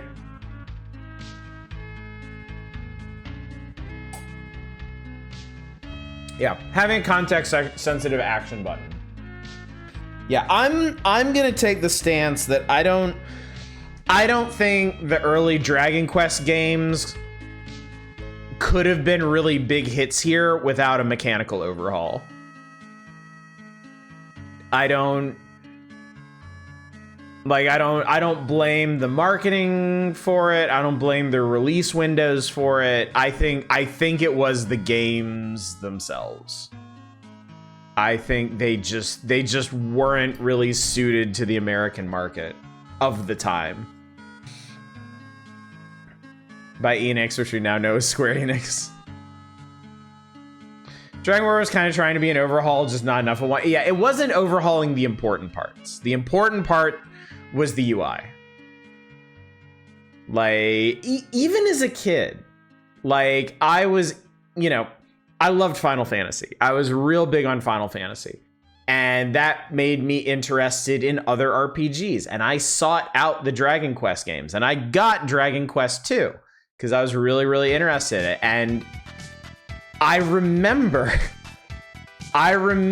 having to fight through frustration at all the menus and stuff that it took to just make things happen. Like, it just didn't feel good to play in the same way that Final Fantasy did. And clearly I wasn't the only person who felt that way. So. And it's a shame because, well, I wonder.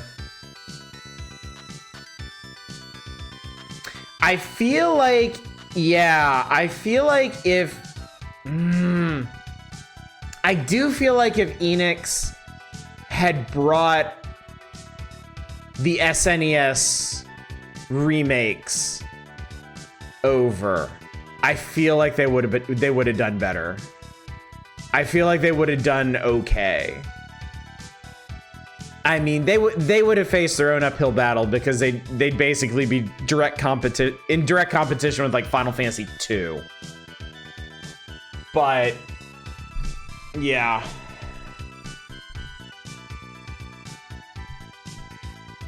I think Enix could have given Dragon Quest a more stable legacy in the West if they had brought over the Super Famicom versions of 1 through 3.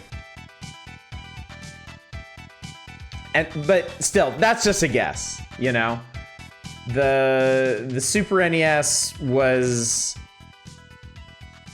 expanding quickly with some very detailed and ambitious RPGs. Not just in terms of JRPGs, but also, ports of Western RPGs too. So it definitely would have faced more competition as well. And at its core, you've still got an RPG that was basically built for the NES. So it's not going to have the kind of wide-ranging features and scope that something like Final Fantasy 2 does. So, I don't know. I have to imagine there was a way to get Dragon Quest to stick in the West early, but it's hard to see it. It is really hard to see it. The things that made it so popular in Japan, that it made an absolute phenomenon in Japan, just didn't appeal here. They needed to do is port Dragon Quest to PCs at the time. That, honestly, that probably would have helped a lot. You would have built a pretty broad and hardcore audience for them on PC.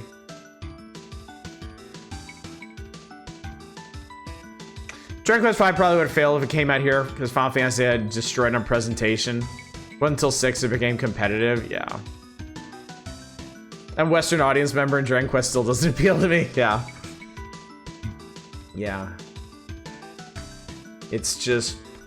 It really is a very different series from Final Fantasy.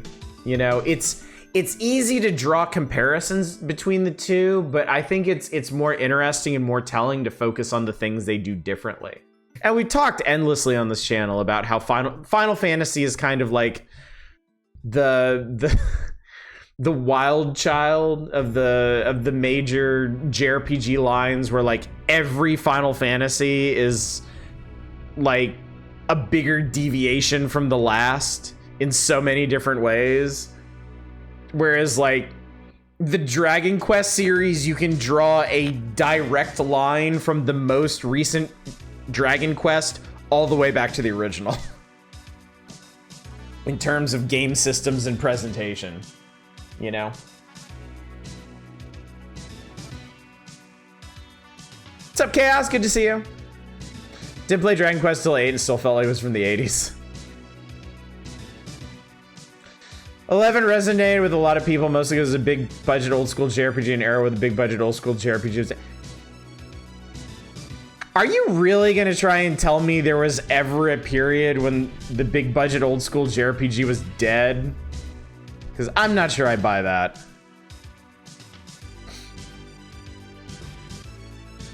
There have always been big budget JRPGs on every console.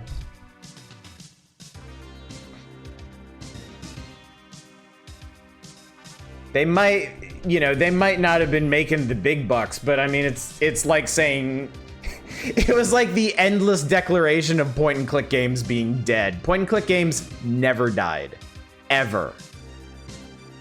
They went quiet, they went indie, but they did not die.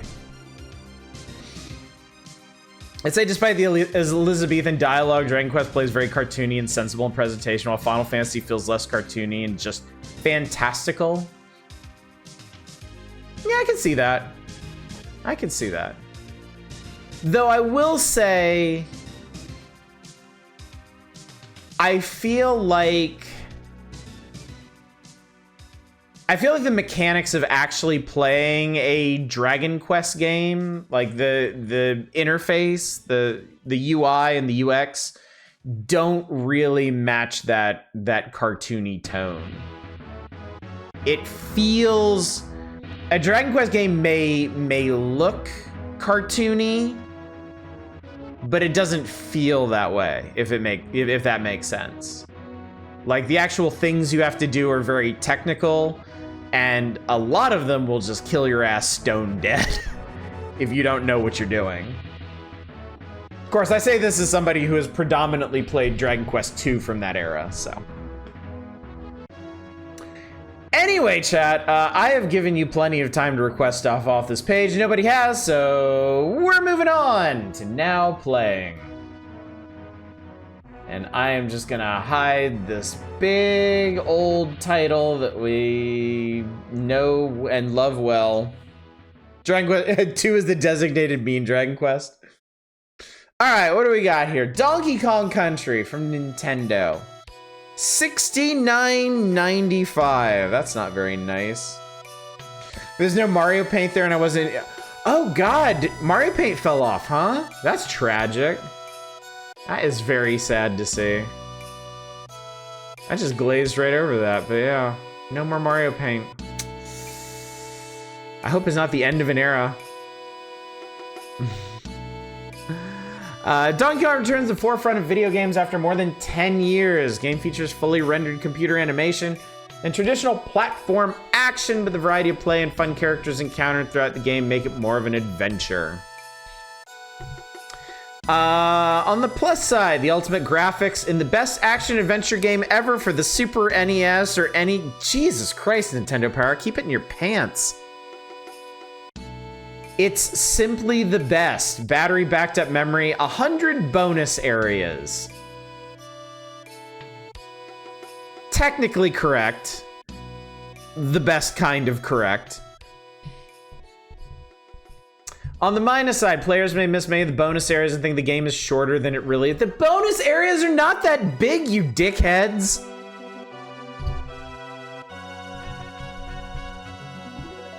Really glazing the worm there. Glazing it so hot and heavy you can't even see what it originally was.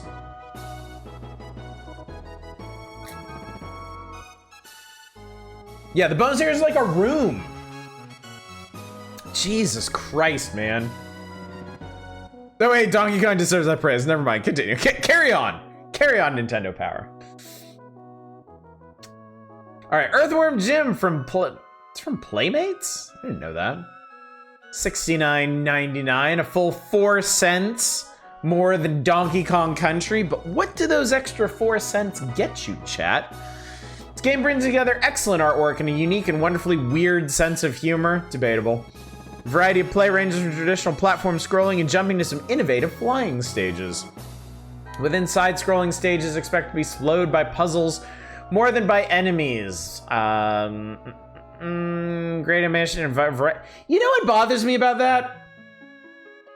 Some innovative flying stages. Aren't they basically just the Sonic 2 bonus stages? Like, just instead of running down a half pipe, you're on a jet bike in a warp tunnel. You're collecting orbs in both of them. Or rings, or whatever the fuck. We only got a weird Christian nationalist on Twitter out of Earthworm Jim. Yeah, not worth it. Absolutely not worth it. Great animation, variety of play, great irreverent, twisted sense of humor, wonderful cast of enemy characters, cow launching. Haha, the memes. Play control feels loose and takes some getting used to, and clear stage paths can cause some frustration. I agree with both of those points. I would definitely make a bigger deal out of those. Sega stuff doesn't count, Oddish. Sorry, I forgot. Looked up Earthworm Jim as a series on Wikipedia. Coastborn Interplay was publishing it, laughing at the series page, having the first entry say Earthworm Jim, followed by a giant blood red text saying not a number value. Alright, Indiana Jones' greatest adventures from JVC, the greatest hero of American cinema, relives his greatest action-packed, death-defying, thrill-seeking moments. Scenes from all 3 indie movies have been included in this game, along with a variety of gameplay perspectives to add to the challenge. I'm sorry, it really annoys me that any game they mention in Now Playing that they featured in the magazine, they feel the need to remind people to go back and check the feature in the magazine. Like, you're holding the magazine. 9 times out of 10, the reader's already paid for it. Like, you don't have to remind them of the thing that they most likely already read. Who in the fuck is buying a Nintendo Power and then flipping directly to the Now Playing and not like the cover feature? I mean, these blurbs here are already about as thin and uninformative as you can get. You don't need to use an extra line out of your piddly little graph to remind people to read something else that they've already read. Sorry, this frustrates me, chat. If you love something, you can criticize it. You can analyze it. You can see ways that it could have been better. And my God, Nintendo Power could have been so much better. Nintendo Power really could have had higher standards here. Just wait till they use extreme fonts. Ugh. Not looking forward to having to parse all this bullshit and like over like CG beyond the mind's eye backgrounds and shit. Sonic 2 special stage, I'd say, did more impressive stuff than Earthworm Jim's flight levels. They had full-on slopes and stuff. I agree. I thought those half pipe levels were pretty neat. The Earthworm Jim ones were just, I mean, it's really just the visual effect, like a filter over everything else, making it look like it was in a tunnel. But yeah. Anyway, as far as Indiana Jones' greatest adventures go, great action, lots of challenge, follow story sequences for a true indie feel. However, the animation isn't as stunning as you'd expect. Action limited to jumping, whipping, and steering. I probably would have mentioned how confusing and frustrating some of the levels are, but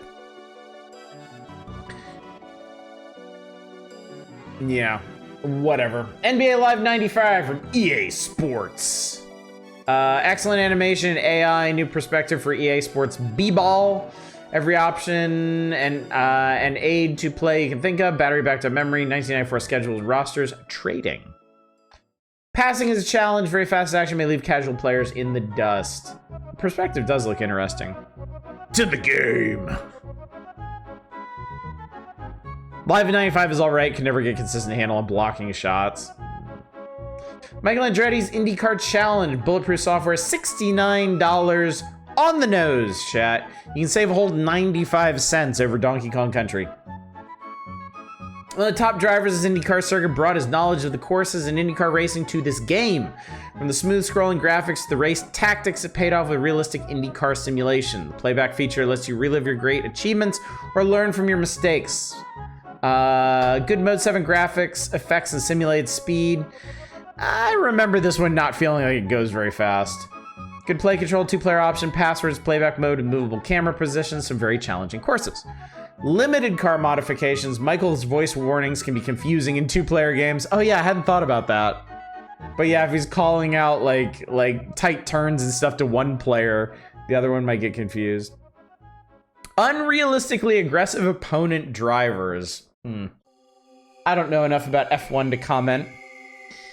Super Adventure Island 2 from Hudson Soft, $64.95. This mix of side-scrolling action with RPG and adventure-style elements makes for a deep game that's fast-paced from moment to moment. I don't know about fast-paced.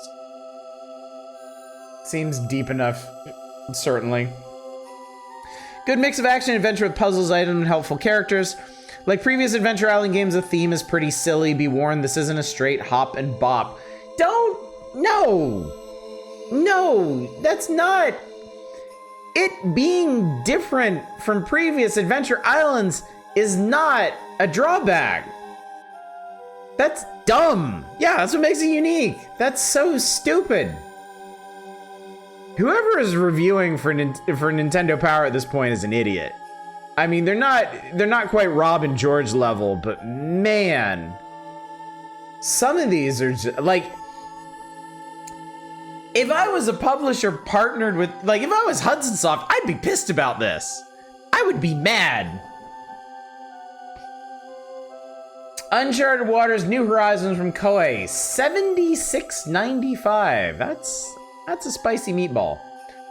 Arguably Koei's best RPG to date, Uncharted Waters New Horizons combines the RPG depth of the original Uncharted Waters with the adventure elements of Inindo and the strategic considerations of PTO. What this makes is a vast game for players who love to immerse themselves. The economic component is particularly strong, as you must trade cargoes around the world to make your fortune and build your fleet. The role you choose to play can either be male or female, and you can represent a number of nations. Interestingly, the players you don't choose to use may also show up during the course of the game as rivals or friends. From charting new ocean routes to fighting restless natives, New Horizons simulates the great age of exploration, and doing so may convert adventure fans to this more cerebral type of game. Rather glowing review. And honestly, they give Uncharted Waters more text here than anything else, though, to be fair, Uncharted Waters is the only game on this page that did not get its own feature. So they may very well have done that consciously. Too bad I stopped playing after First Combat. I think Nintendo Power is in the majority, at least from what I've seen of grognards in the internet, wherever a new comic adaptation is made. Strategic consideration PTO in a game, I can't escape unlimited PTO schemes. I tell you what, I want to handle Uncharted Waters a little bit differently from our normal now playing fare. I'm going to set this aside until we're done with the magazine. Because I don't really want to play an RPG game for like 10 minutes while we're in the middle of stuff. So I'll either do it at the end of tonight's stream, or if we talk too long and we don't have time to do it tonight, I will set aside some actual time to do it. Because, frankly, I've wanted to give this one a serious try for a while. I would like to give it some actual time, so. No, I'm not gonna read the manual. What kind of nerd reads the manual? What the hell are you talking about? All right, what else we got here? Sparkster from Konami. Many moves make this game much more than your average side-scrolling action. He does things. Excellent graphics and play control, good variety of play, cool moves, special stages of the vehicles. Repetitious enemies, nothing really new in theme or gameplay.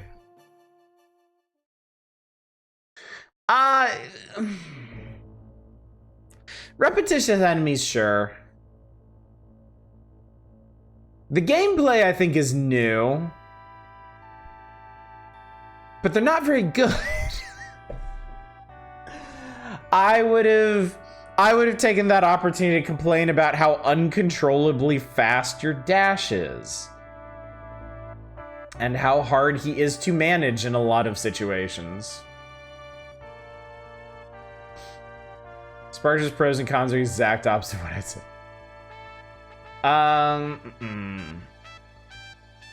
Wild Snake, Spectrum Holobyte, only $49 for this game. I can see why, but still, kind of remarkable.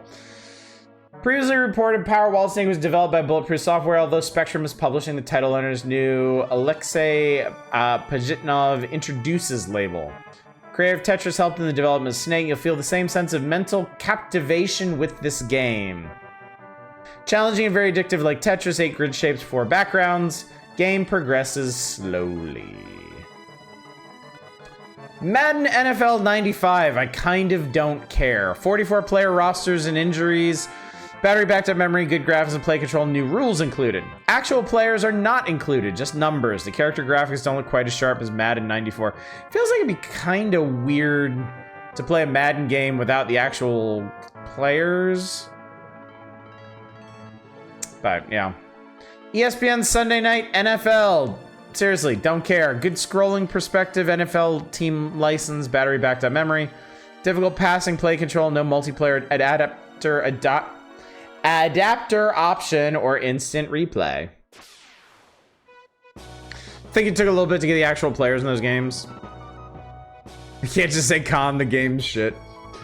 NCAA football, good artificial intelligence, real teams, easy to play, battery backed up memory, multiplayer option with multiplayer adapter. Small on-field characters and overall simplistic graphics and animation, limited options. Poor sound. God, there's a lot of sports games this time. Jesus. Al Unser Jr.'s Road to the Top. Players who race in go-karts, snowmobiles.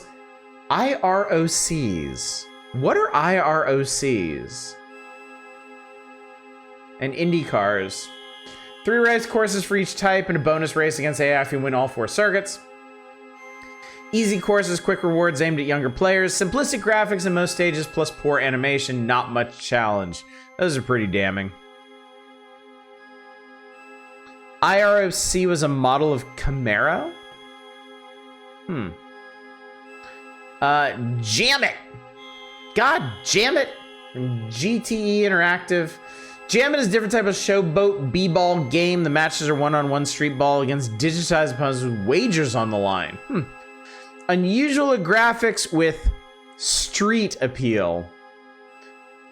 Tournament includes some interesting variations of one-on-one hoops, 2-player option, poor play control. Trash talk is awkward and gets old-fashioned. Fortunately, you can turn off the trash talk mode. Well, that's a nice consideration of them. Brainies from Titus, only $50. Aptly named puzzle game requires players to move 4 Brainies around various 3D boards that tracks the Brainies travel. All 4 Brainies must be moved in their nest. Reach the nest, you have to... Okay, it's a puzzle game. Fairly challenging, 101 levels, easy to learn.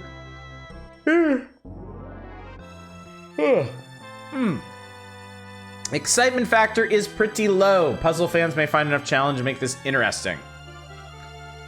Oh god, Brainies. I think I played Brainies. I think it got called up and I kind of hated it. Cannondale Cup from American Softworks. The Tour de Grunge is a bicycle circuit with a truly strange field of riders. This game is virtually identical to Life Cycle's mountain bike rally, which can be played while pedaling on the Life Cycle from Life Fitness. On the pros. Only bicycle racing game. Battery backed up memory. Minus. Little challenge and unrealistic animation. Well, this one was actually requested, so let's find out what the hell's going on here. Amiga version is pretty okay for what it's worth. SNES port has graphics make it painful to look at and give you like 10 seconds to beat levels. Yeah, I think I remember dealing with that a while back. Alright, what actually be the Cannondale Cup?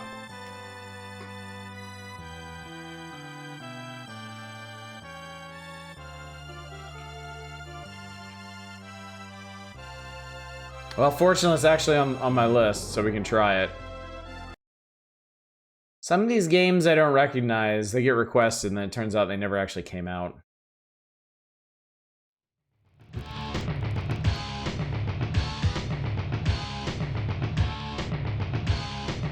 Some rather intense music for a cycling game.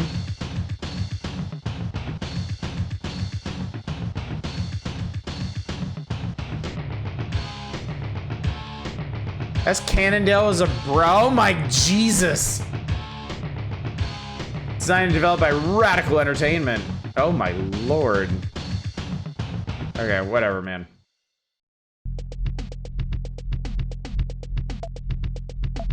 Edit name.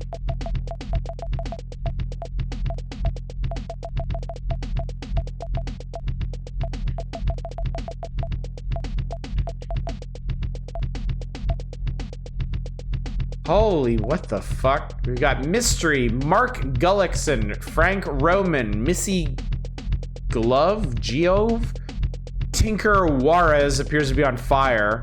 Miles Rockwell, I think, is a ninja. Allison Sidor looks like she stepped out of Eon Flux. And then there's just a mountain demon. Like, can't touch me. I don't want to touch you. Have you seen yourself? Fist bump. Choose your bicycle. The Super V. The Killer V. The Delta V. The East Beast. The Hybrid. The Cyclocross. Cyclocross. Hardtail 3. Road 2000. I don't know, let's do this. Whatever, man. Hi, Bubsy. Welcome to Tour de Grunge. You still need 5,000 points or 100 laps to reach the next stage of the challenge. I'm sorry, did you say oh my god. What?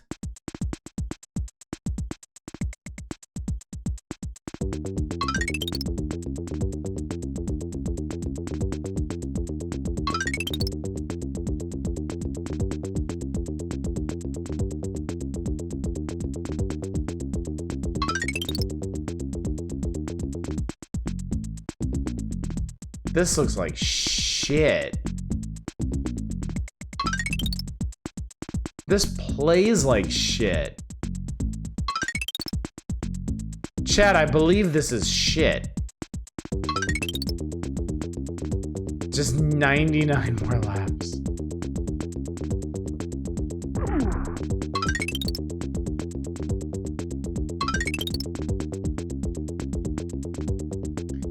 Can I just say, I find it absolutely hilarious that they made a bicycling game with that kind of like hardcore 90s extreme aesthetic, but everyone still has to wear bike helmets because we can't be teaching the kids the wrong things.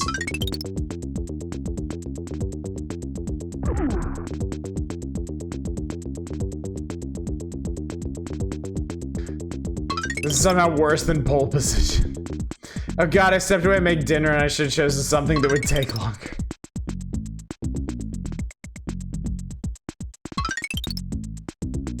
Please enjoy both of your frames per second.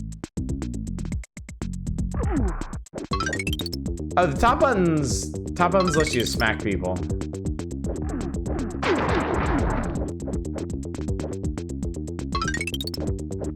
How many six laps? A race is like 11 laps. Feel my fist. This is a rampage with the bicycles. Had enough yet? I have, actually. Funny you should mention that. Must not falter. I falter all the time. That was garbage. That was truly trash. Actually, we're gonna go ahead and get balls out of the way too. Because of course balls were requested.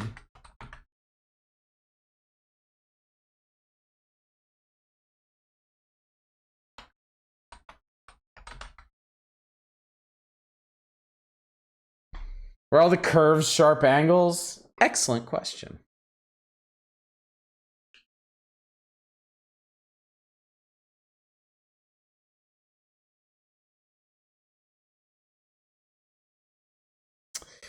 I have two versions of this, which is rather curious. I have Balls 3D, and I have Balls 3D fighting at its ballsiest. Let's keep it simple with some Balls 3D. How about that?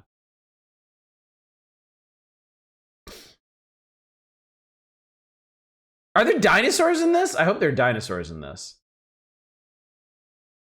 Also, I couldn't read that text. That was just impossible. Oi. Oi. Oi. Oi. Oi. Oi.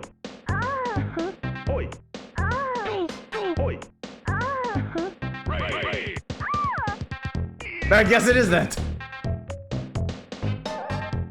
Balls, balls, balls, balls, balls, balls, balls, balls, balls. Oh, in my arena amateur thing, you can defeat the jester. First, you have to. I don't care. I don't need to read this. None of this matters. None of this matters. Ah, Kronk. We can play as Kronk. We can fuck people to death as Boomer, I guess. Bruiser. Turbo. Tsunami, no. Yoko. I think Yoko's masturbating. Pretty sure Yoko's masturbating. I don't know how else you could interpret that.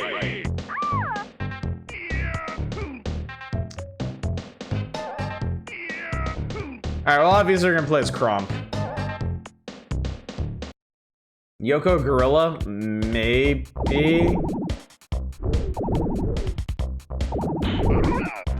Aruga. Suck Sidewalk. Smell the mat.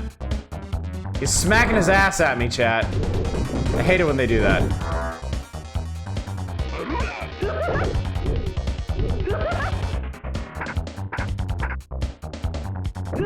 Okay, that's pretty cool.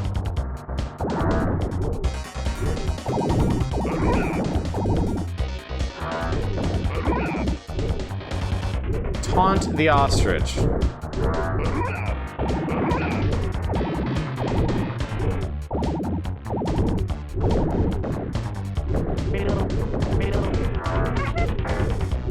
Auga, honk, honk, honk. For better or worse, this is one of the best graphical feats on the SNES.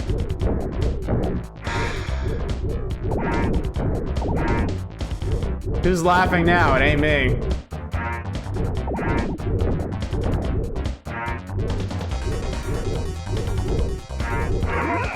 It is crazy. It is absolute nonsense to be playing essentially a 3D fighter with full range of motion years before like Power Stone or Tekken.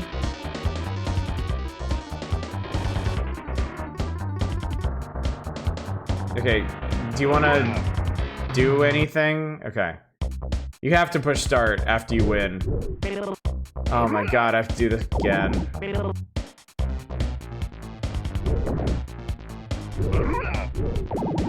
Didn't realize there's so many batshit insane off-ramp fighting games. Oh my god, are you kidding me?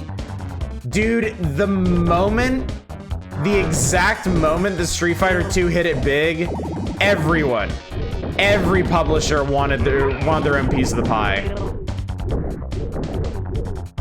There are so many trash-ass fighters on the Super NES, probably on the Genesis too, frankly.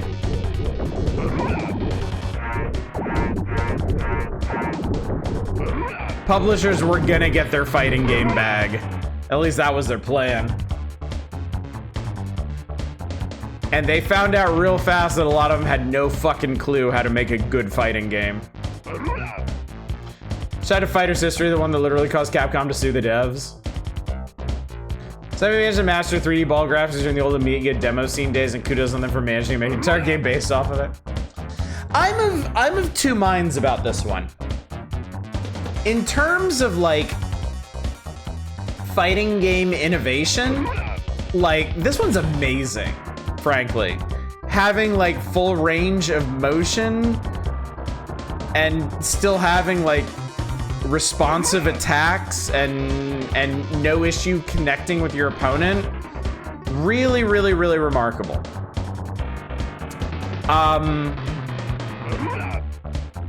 That being said, I absolutely despise the aesthetic that it took to get there. The whole balls theming sucks. It sucks my balls, in fact.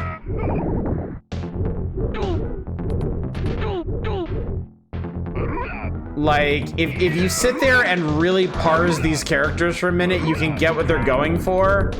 But like, there is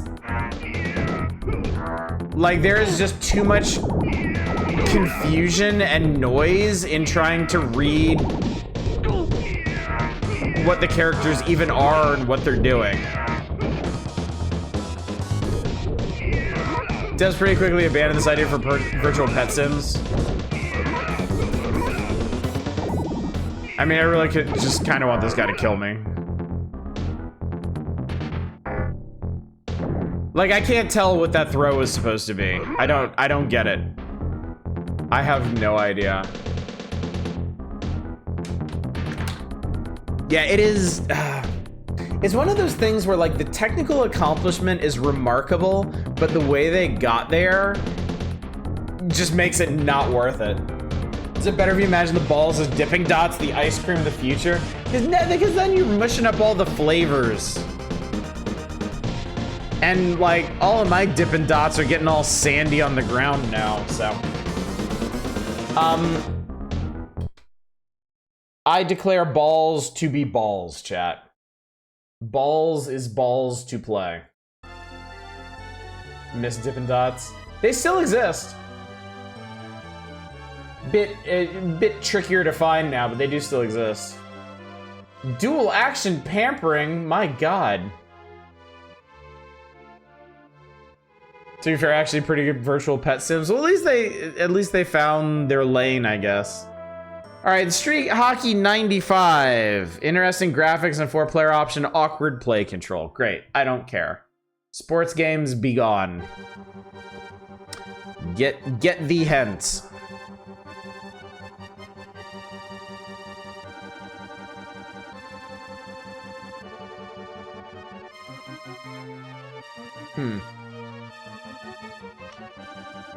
Also, one of the devs of the company went on to do Facade, which is also balls. TNN Bass Tournament with a boat, a pole, a tackle box full of lures, and a lot of patience. You can enter the latest Super NES Bass Extravaganza. The game takes you through every step, from driving your bass boat to choosing lures to casting and reeling. About the only thing you don't get is the smell. The fish look good and it's tough to get them to bite, very realistic. Some players will find this and other bass games to be tedious. Oh boy, I can't wait to play this for 5 minutes and catch absolutely nothing. I'm so excited.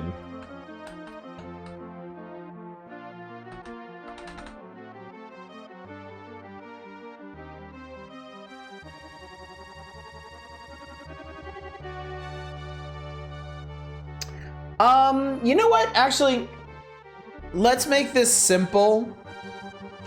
I'm gonna go ahead and read all of the features and then we'll do the games all at once. Because it gets a little annoying flipping back and forth. Shaq Fu, Electronic Arts. Shaq is a force in martial arts just as he is on a basketball court, at least in this fantasy-oriented game. Shaq is the only real person pictured. The other fighters range from ghoulish to alien. The backgrounds against which they fight are also fantastic, supernatural-type locations. A fun idea with some good graphics and animation. Players should keep in mind there's no basketball at all in this game. On the minus side, not a very challenging fighting game with fighting the computer. Play control isn't sharp, small characters, all bad things. Might and Magic 3, Isles of Terra. You know what? Judging from the screenshot, I think we played this before. I think I recognize this. Finally, the first-person perspective epic has arrived and offers RPG fans a vast world with countless secrets.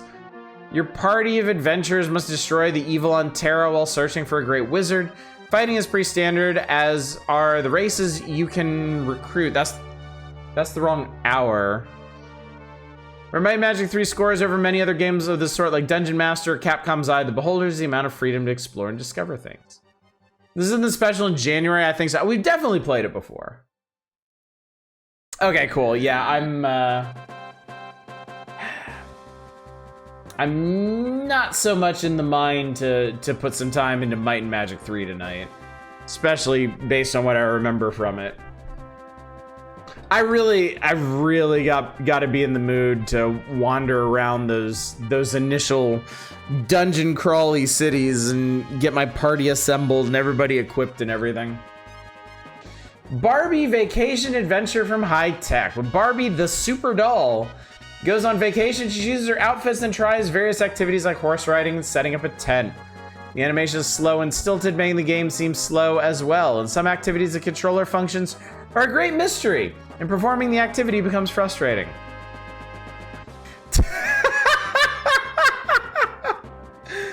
On the plus side, Ken is nowhere to be seen.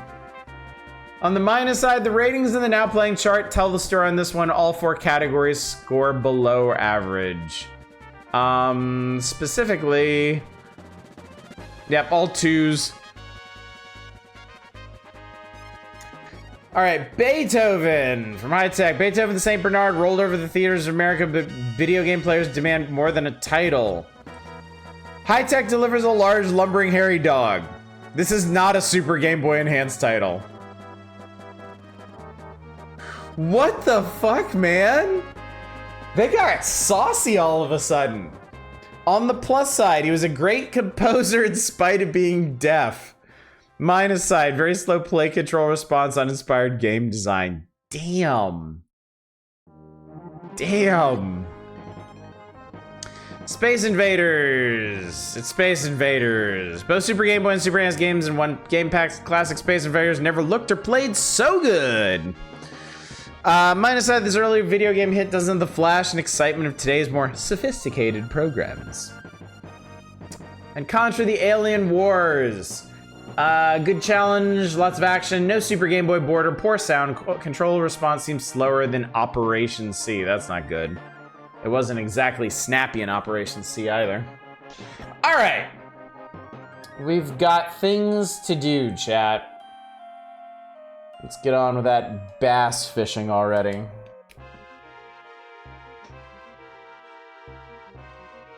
We got Bass, Barbie, and Beethoven.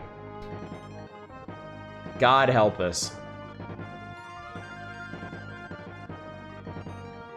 Damn it, I was hoping this one hadn't actually been released, but here it is. There was Contra 3 for Game Boy. It's basically a straight port insofar as they could do it. They left out some sections of each stage, some of the enemies. I think the boss of stage 3, I don't think they have the 2 small robots. I think they just have the big wall ripping guy.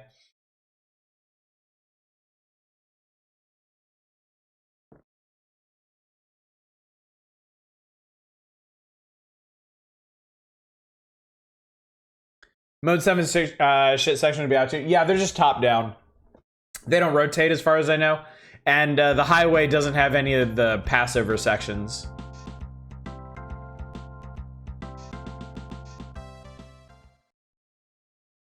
Bass, more like ass. Oh God, who are you? New game me and go away. You can level up in this?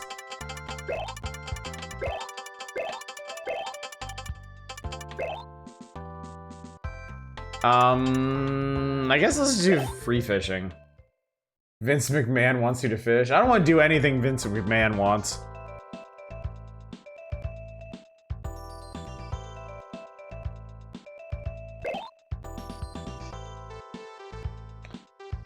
North, south, east, west, salt, fresh. North. God, fuck off, guy. The average size is 3.1 kilograms and 53.3 centimeters. The best size is 4.2 and 55.6 centimeters. Please select your season, the weather, the force. The force is with me? I am one with the force and the force is with me. 7:38, this is all fine. Everything's fine.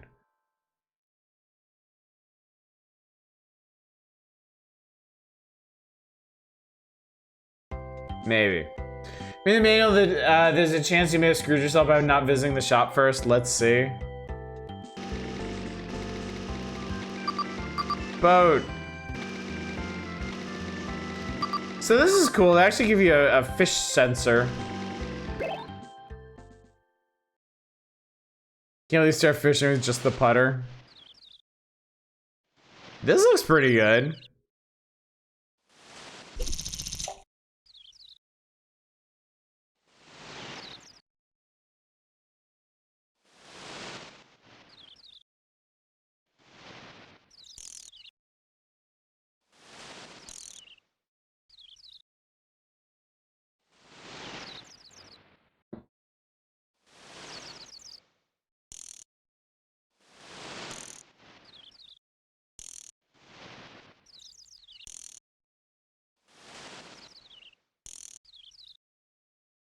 The cat watching a bird outside the window. I'm eerie for the what fish? There are no fish.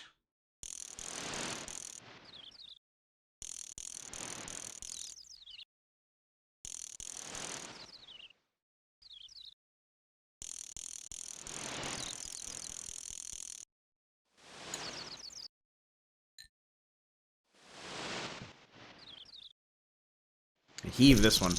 Holy sweet mother of God.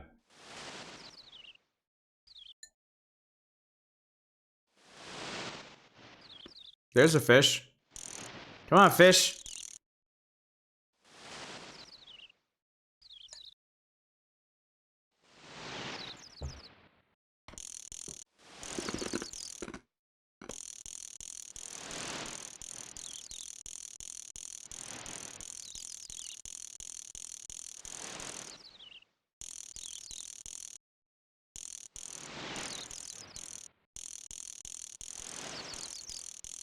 God damn it. I thought for a second we might have something, but no.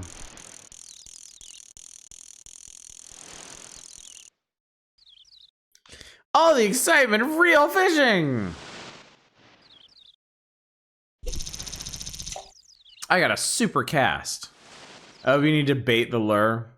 Game is very accurate on the fishing simulation experience. Every single stat on screen, including temp, means something to the experienced fisher. That's crazy.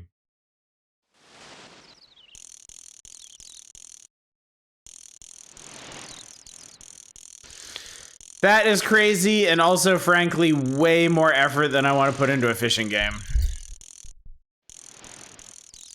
Like, I love fishing in video games, chat, but most fishing video games do not appeal to me. I like arcadey fishing games. I like light and fluffy arcade like fishing games. Appreciate just the aquarium simulation. Yeah, real technical fishing games like this do nothing for me. I don't care. Like, give me Stardew. Stardew is about as complex as a fishing game as I want. Go to the spot, cast your line, something hooks onto it, you manage the meter. That's it.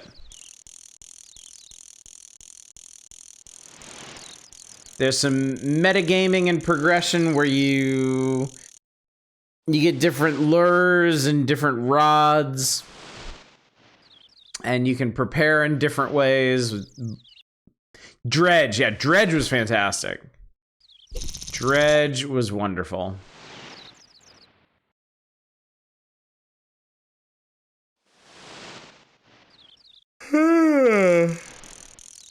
That's what I think about that. Or Dave the Diver.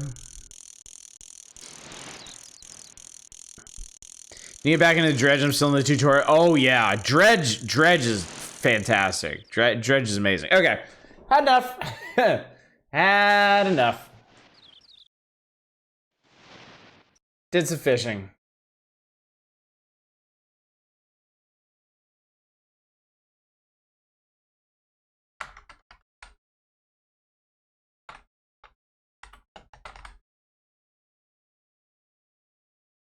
So really tempted to submit the fishing game that I worked on back when I used to be a game tester for the list of games for you to check out. Yeah, why not? Why not?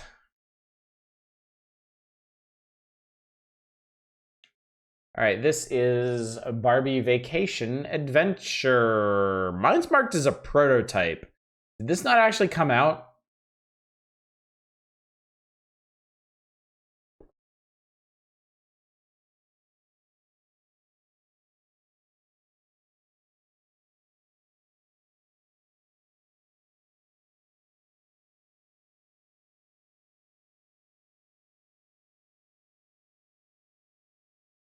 It's Barbie! Hey! Hey, Barbie.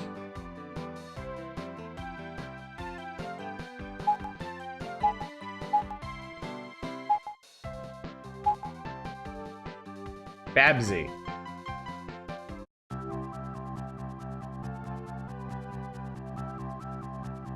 It's morning in America, chat.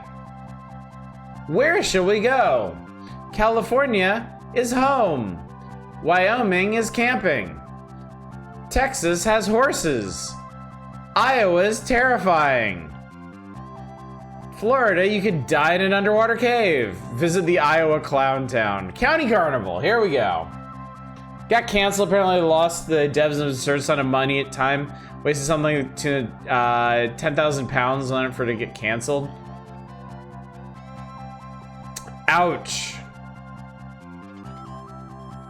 Oh, you can change your outfit, neat. Unfortunately, I have zero fashion sense, so I have no idea what I'm doing.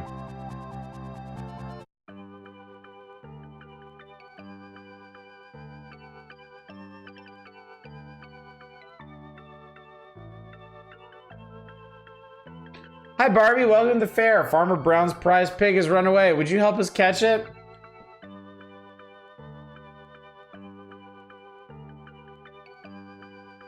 Oh my god, what the hell, man? Howdy Barbie, have you seen our hog running around here?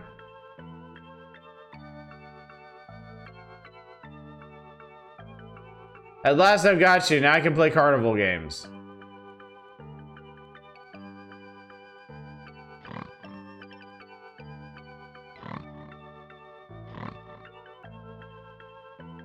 Now you caught the hog, you can play the carnival games. God, I was just thinking you were gonna have to shoot your slingshot to tell Barbie where to go next.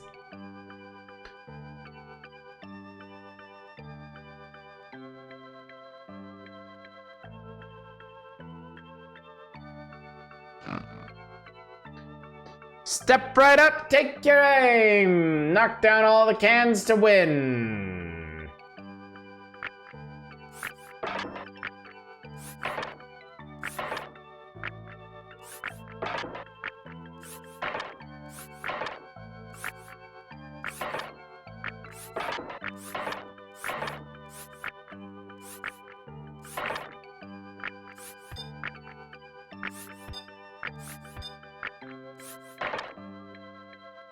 Well done, you knocked down all the cans to win extra points.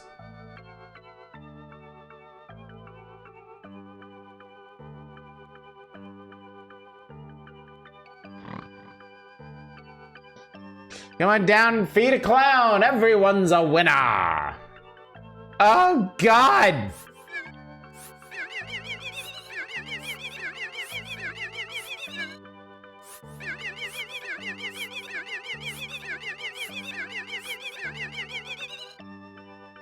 Well done, you hit 10 clowns. Come back anytime.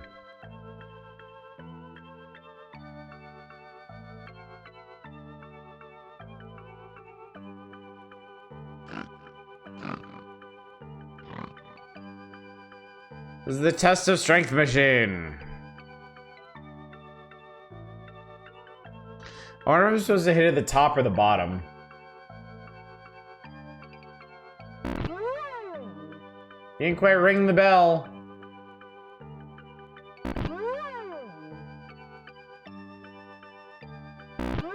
There we go, okay. So the dot is where the thing's gonna go.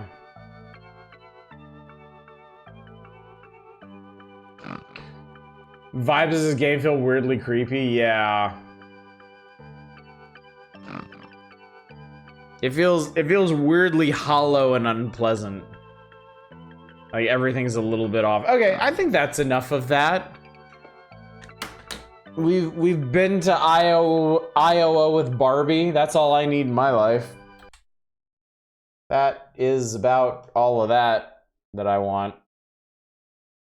All right. Like the unfinished music, golf flipping, and graphics. Yes, it does look like a creepypasta game. I agree.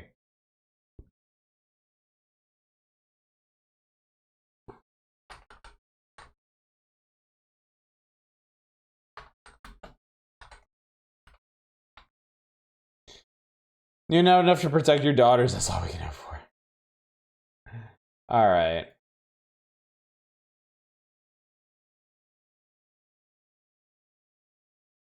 All right. One more.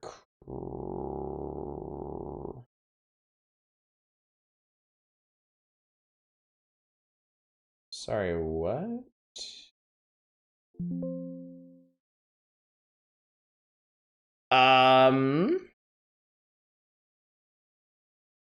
Oh.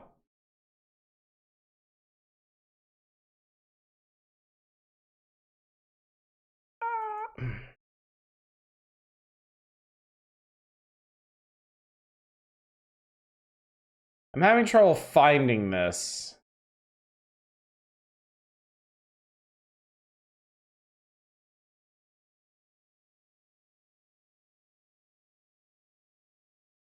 I can see Beethoven second, which I don't think is this one, but you know what? Whatever.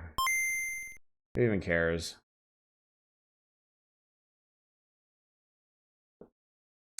It is from High Tech.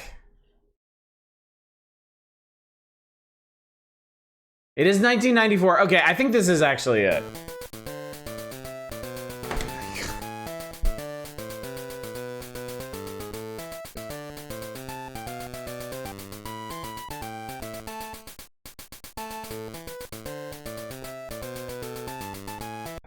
Unexpected development indeed. Your puppy's a big character. Take it to the pound. You must get to the pound, rescue them, fill up your mayhem meter each level, and someone will call a dog catcher after 4 reprieves. It is off to the pound.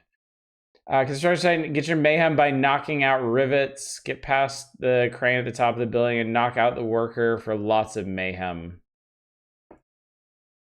Okay.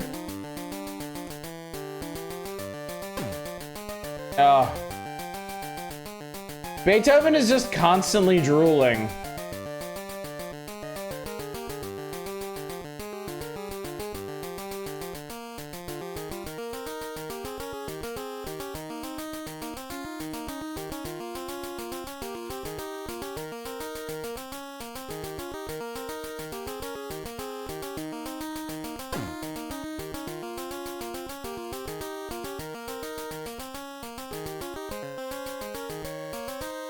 Well, how the fuck do I get that one out, man?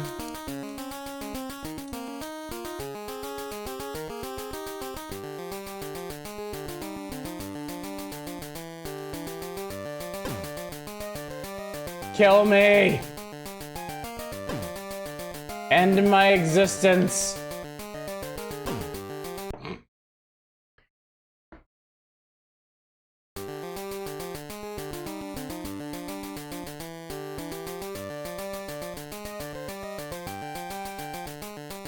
How the hell did I knock that first one out?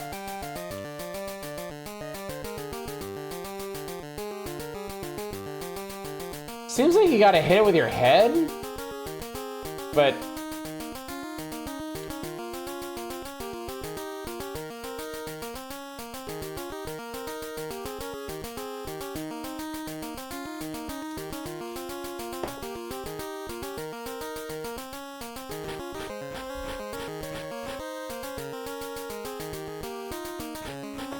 Shoot a fireball at it.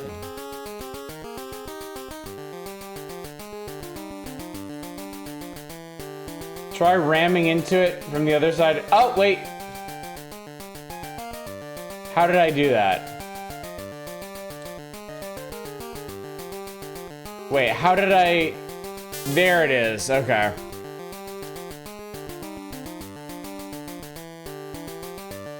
Why does the scratching animation look like it grew 5 legs?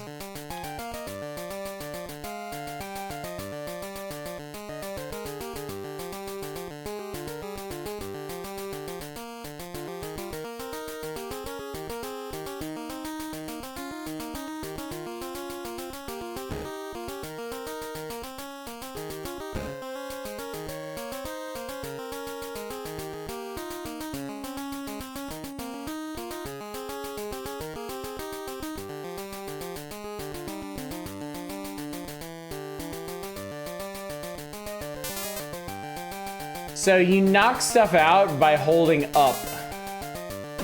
Ow.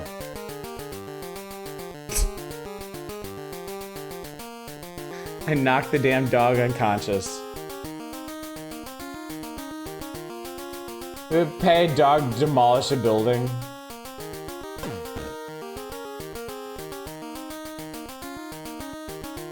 Chat, no. Just, no, that's, no. No. No. No. Nope. And on that note, I am fucking done with requests for tonight. That is more than enough of that. So. Alright, since we are already past the midnight mark, I'm not gonna get to Uncharted Waters New Horizons tonight, but I will. I'm gonna hang on to this request. And I am gonna carve out some time for that soon-ish, so. All right, chat. Let's skate through Pack Watch and put a pin in this one. We got Disney's The Lion King coming up in the near future, the very near future, in fact. 2,000 cells of animation. I've always heard this is a very, very good-looking game. And, like, virtually impossible to play. So we'll see how that goes. Aero the Acrobat is already getting a sequel. Top Gear is getting a 3000. And then we got Artie Lightfoot, who I guess is going to be another mascot platformer. I guess. I don't... I had a passing interest in some... mascot platformers, but pretty much limited to the likes of Plock and Bubsy. So I don't know who the fuck Artie Lightfoot is. Apparently from ASCIIware. Oh wow, the first version they got to look at, first version of this they got to look at was from 2 years ago. Artie Lightfoot is both cool and disappointing. Excellent atmosphere, surprisingly cool storytelling. The controls are pretty bad. Kiss of death for a platformer. I've been watching for 5 minutes. Appreciate you touching on cursed things from my youth, like Barbie in the state of Iowa.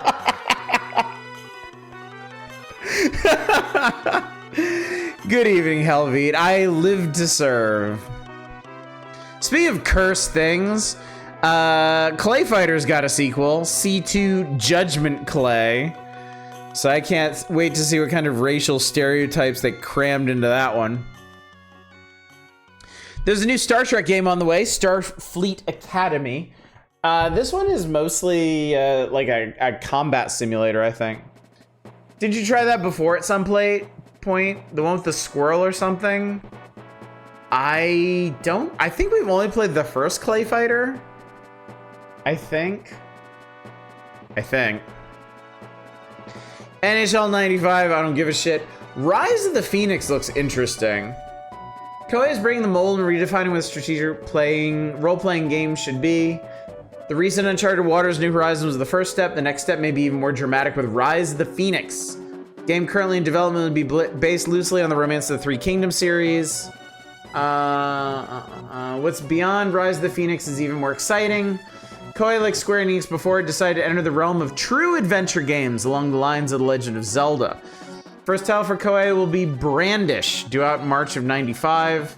Described as a secret of mana-like, chat. Perhaps just as big as the announcement of Koei's Interstellar strategy game. It hasn't been named yet. This game of galactic conquest will feature fleets of ships that are used to expand vast empires. The type of game has enjoyed lots of success on PCs with Masters of Orion and Planets of EGA. This will be the first time such a game has been created for the Super NES. Is long overdue. What the hell are they talking about, chat? What is Koei's sci-fi grand strategy game that came to the SNES? Or did that shit get canceled? Romance of the Three Space Kingdoms. Brandish is basically a first-person dungeon crawler we play from the top-down perspective. I can't even remember if I've tried Brandish or not. Did I? Chat, collectively, you have a better memory than I do. Have I played Brandish? Have I tried it?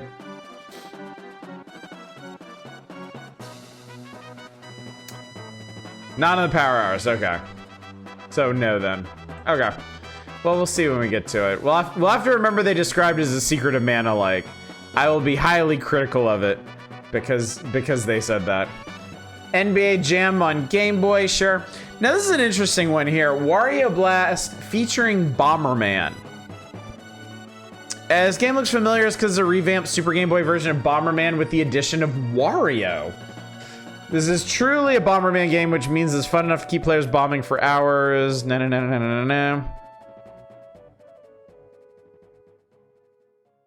This Pac Bomber has to go on record one more time as saying you haven't lived until you played a four-player round of Bomberman. That is entirely true, yeah.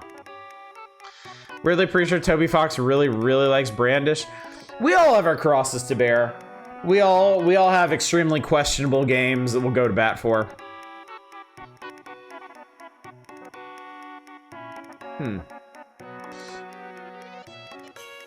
So we'll be checking out Wario Blast before long. All right, the full Pack Watch update breakdown. All right, screenshots. I see some bunch of X-Men, Mutant Apocalypse, and the arcade game, like the fighting game.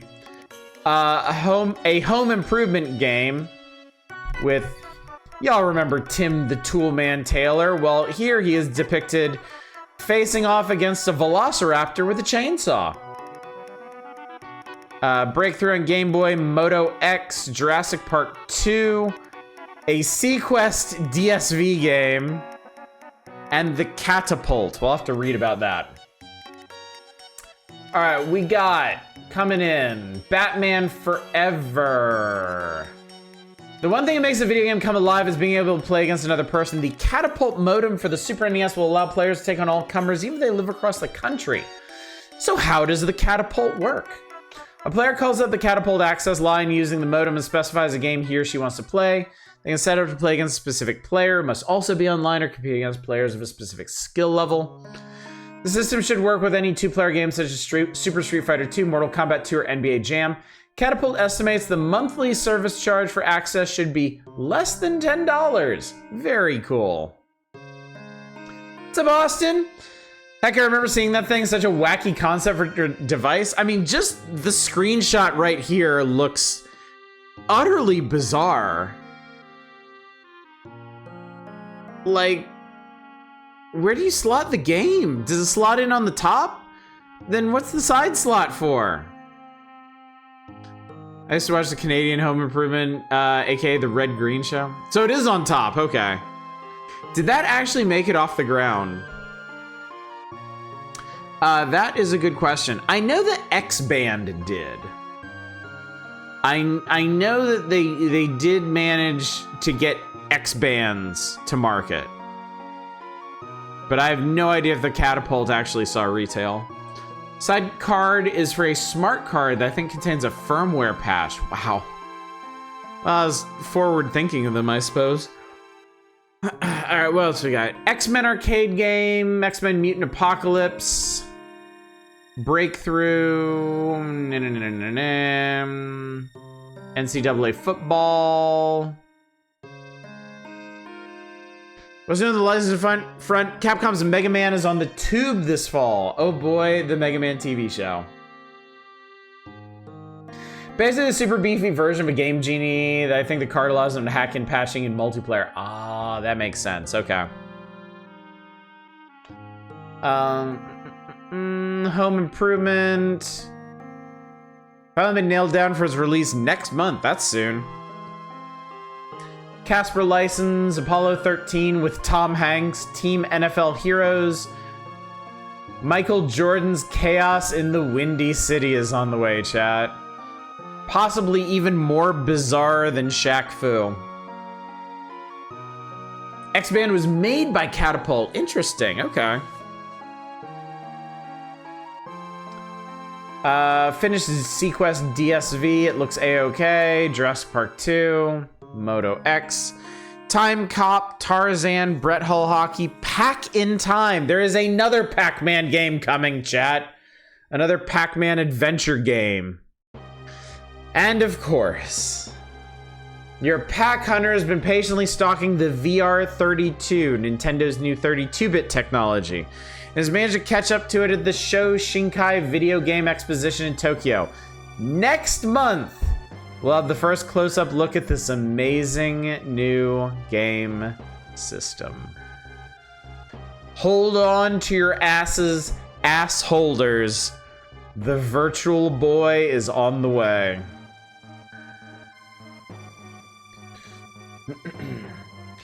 My favorite insane peripherals along that line was the Game Line. It was literally a downloadable game service for the Atari 2600. Wow. Company who did the Game Line went on to be AOL. Jesus, that's quite a legacy. Speaking of legacy, that's it! We made it! We're out! December Volume 67 is next up, chat. What do we have to look forward to? Earthworm Jim Part 2.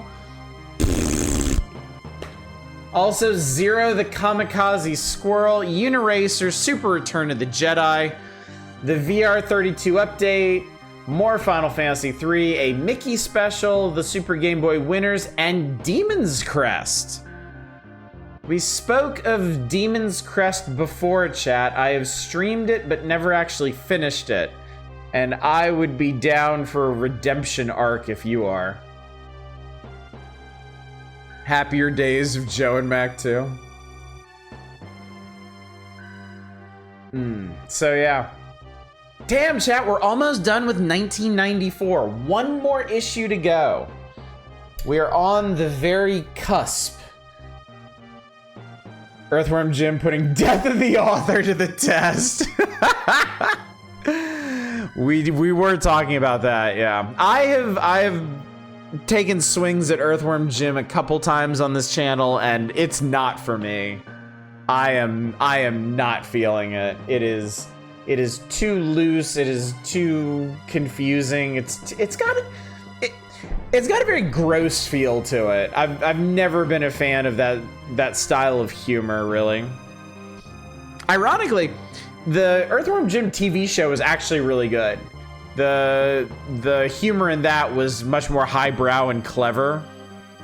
There's that radical dude hiding behind your head. Why, it's none other than Prehistoric Man. Hero to Neanderthal and caveman alike. But yeah, that's it, chat. We made it. We made it to the end of November 1994. One more issue to go. And then we are done with this year and we get to the big bonus January issue. So, do you like that art? A lot of the Super Power Club trading cards had some pretty good art. Well, I mean, they're mostly just like box art and key art and stuff. I'm not 100% sure what's going on with that Cammy, but yeah. And whitewashed Kirby, yeah. They didn't even know at first. They didn't even know. Okay, so schedule-wise, tomorrow night we're doing the February Community Night. Y'all picked out a bunch of chaotic, destructive games for us to take a look at, and that's exactly what we're gonna take a look at. On Saturday, we will be starting the December 1994 issue. And we'll see where we get to in that. There'll be no stream on Sunday because I don't stream on Sunday. And Final Fantasy VI what we know now as our current Final Fantasy will continue on Monday, and it's gonna be eventful, chat. Big things are gonna happen on Monday, so be prepared for that. And somewhere in the midst of all this, I'll try to slip in Uncharted Waters New Horizons. I do apologize for not getting to it tonight, but I would like to give it some actual time. Think they let the American artists work on the Joe and Mac art? Yes. Yes, that looks way too American. Apparently people are able to use a Game Genie in addition to X-Band modem to gain access to unavailable features. That's so funny. That's so funny. I love it. I love stuff like that. All right. Let's go find somebody raid, chat. Who's up? Who's about? Who's doing things? Well, let's see. Quite a few options this time, in fact. I am going to send you over to Voyix tonight. We see them every once in a while. They're always doing something rogue-likey. And tonight they're doing a card, it seems like a deck builder card game thing called None Shall Intrude. Looks neat to me. Let's see if it really is, chat. Anyway, thank you so much for coming out tonight. Thank you for joining me for another eventful night of the Power Hours. Eventful because we actually finished it. That felt good. I am very excited to move on to December and get to, well, some of these games. Certainly not all of them. But new issue of Nintendo Power is always exciting. I always look forward to it. So hopefully you had a good time tonight, and hopefully I will see you out tomorrow night for a selection of the games that you selected for our chaotic destruction community night. But until then, as always, y'all take care. Bye, everybody.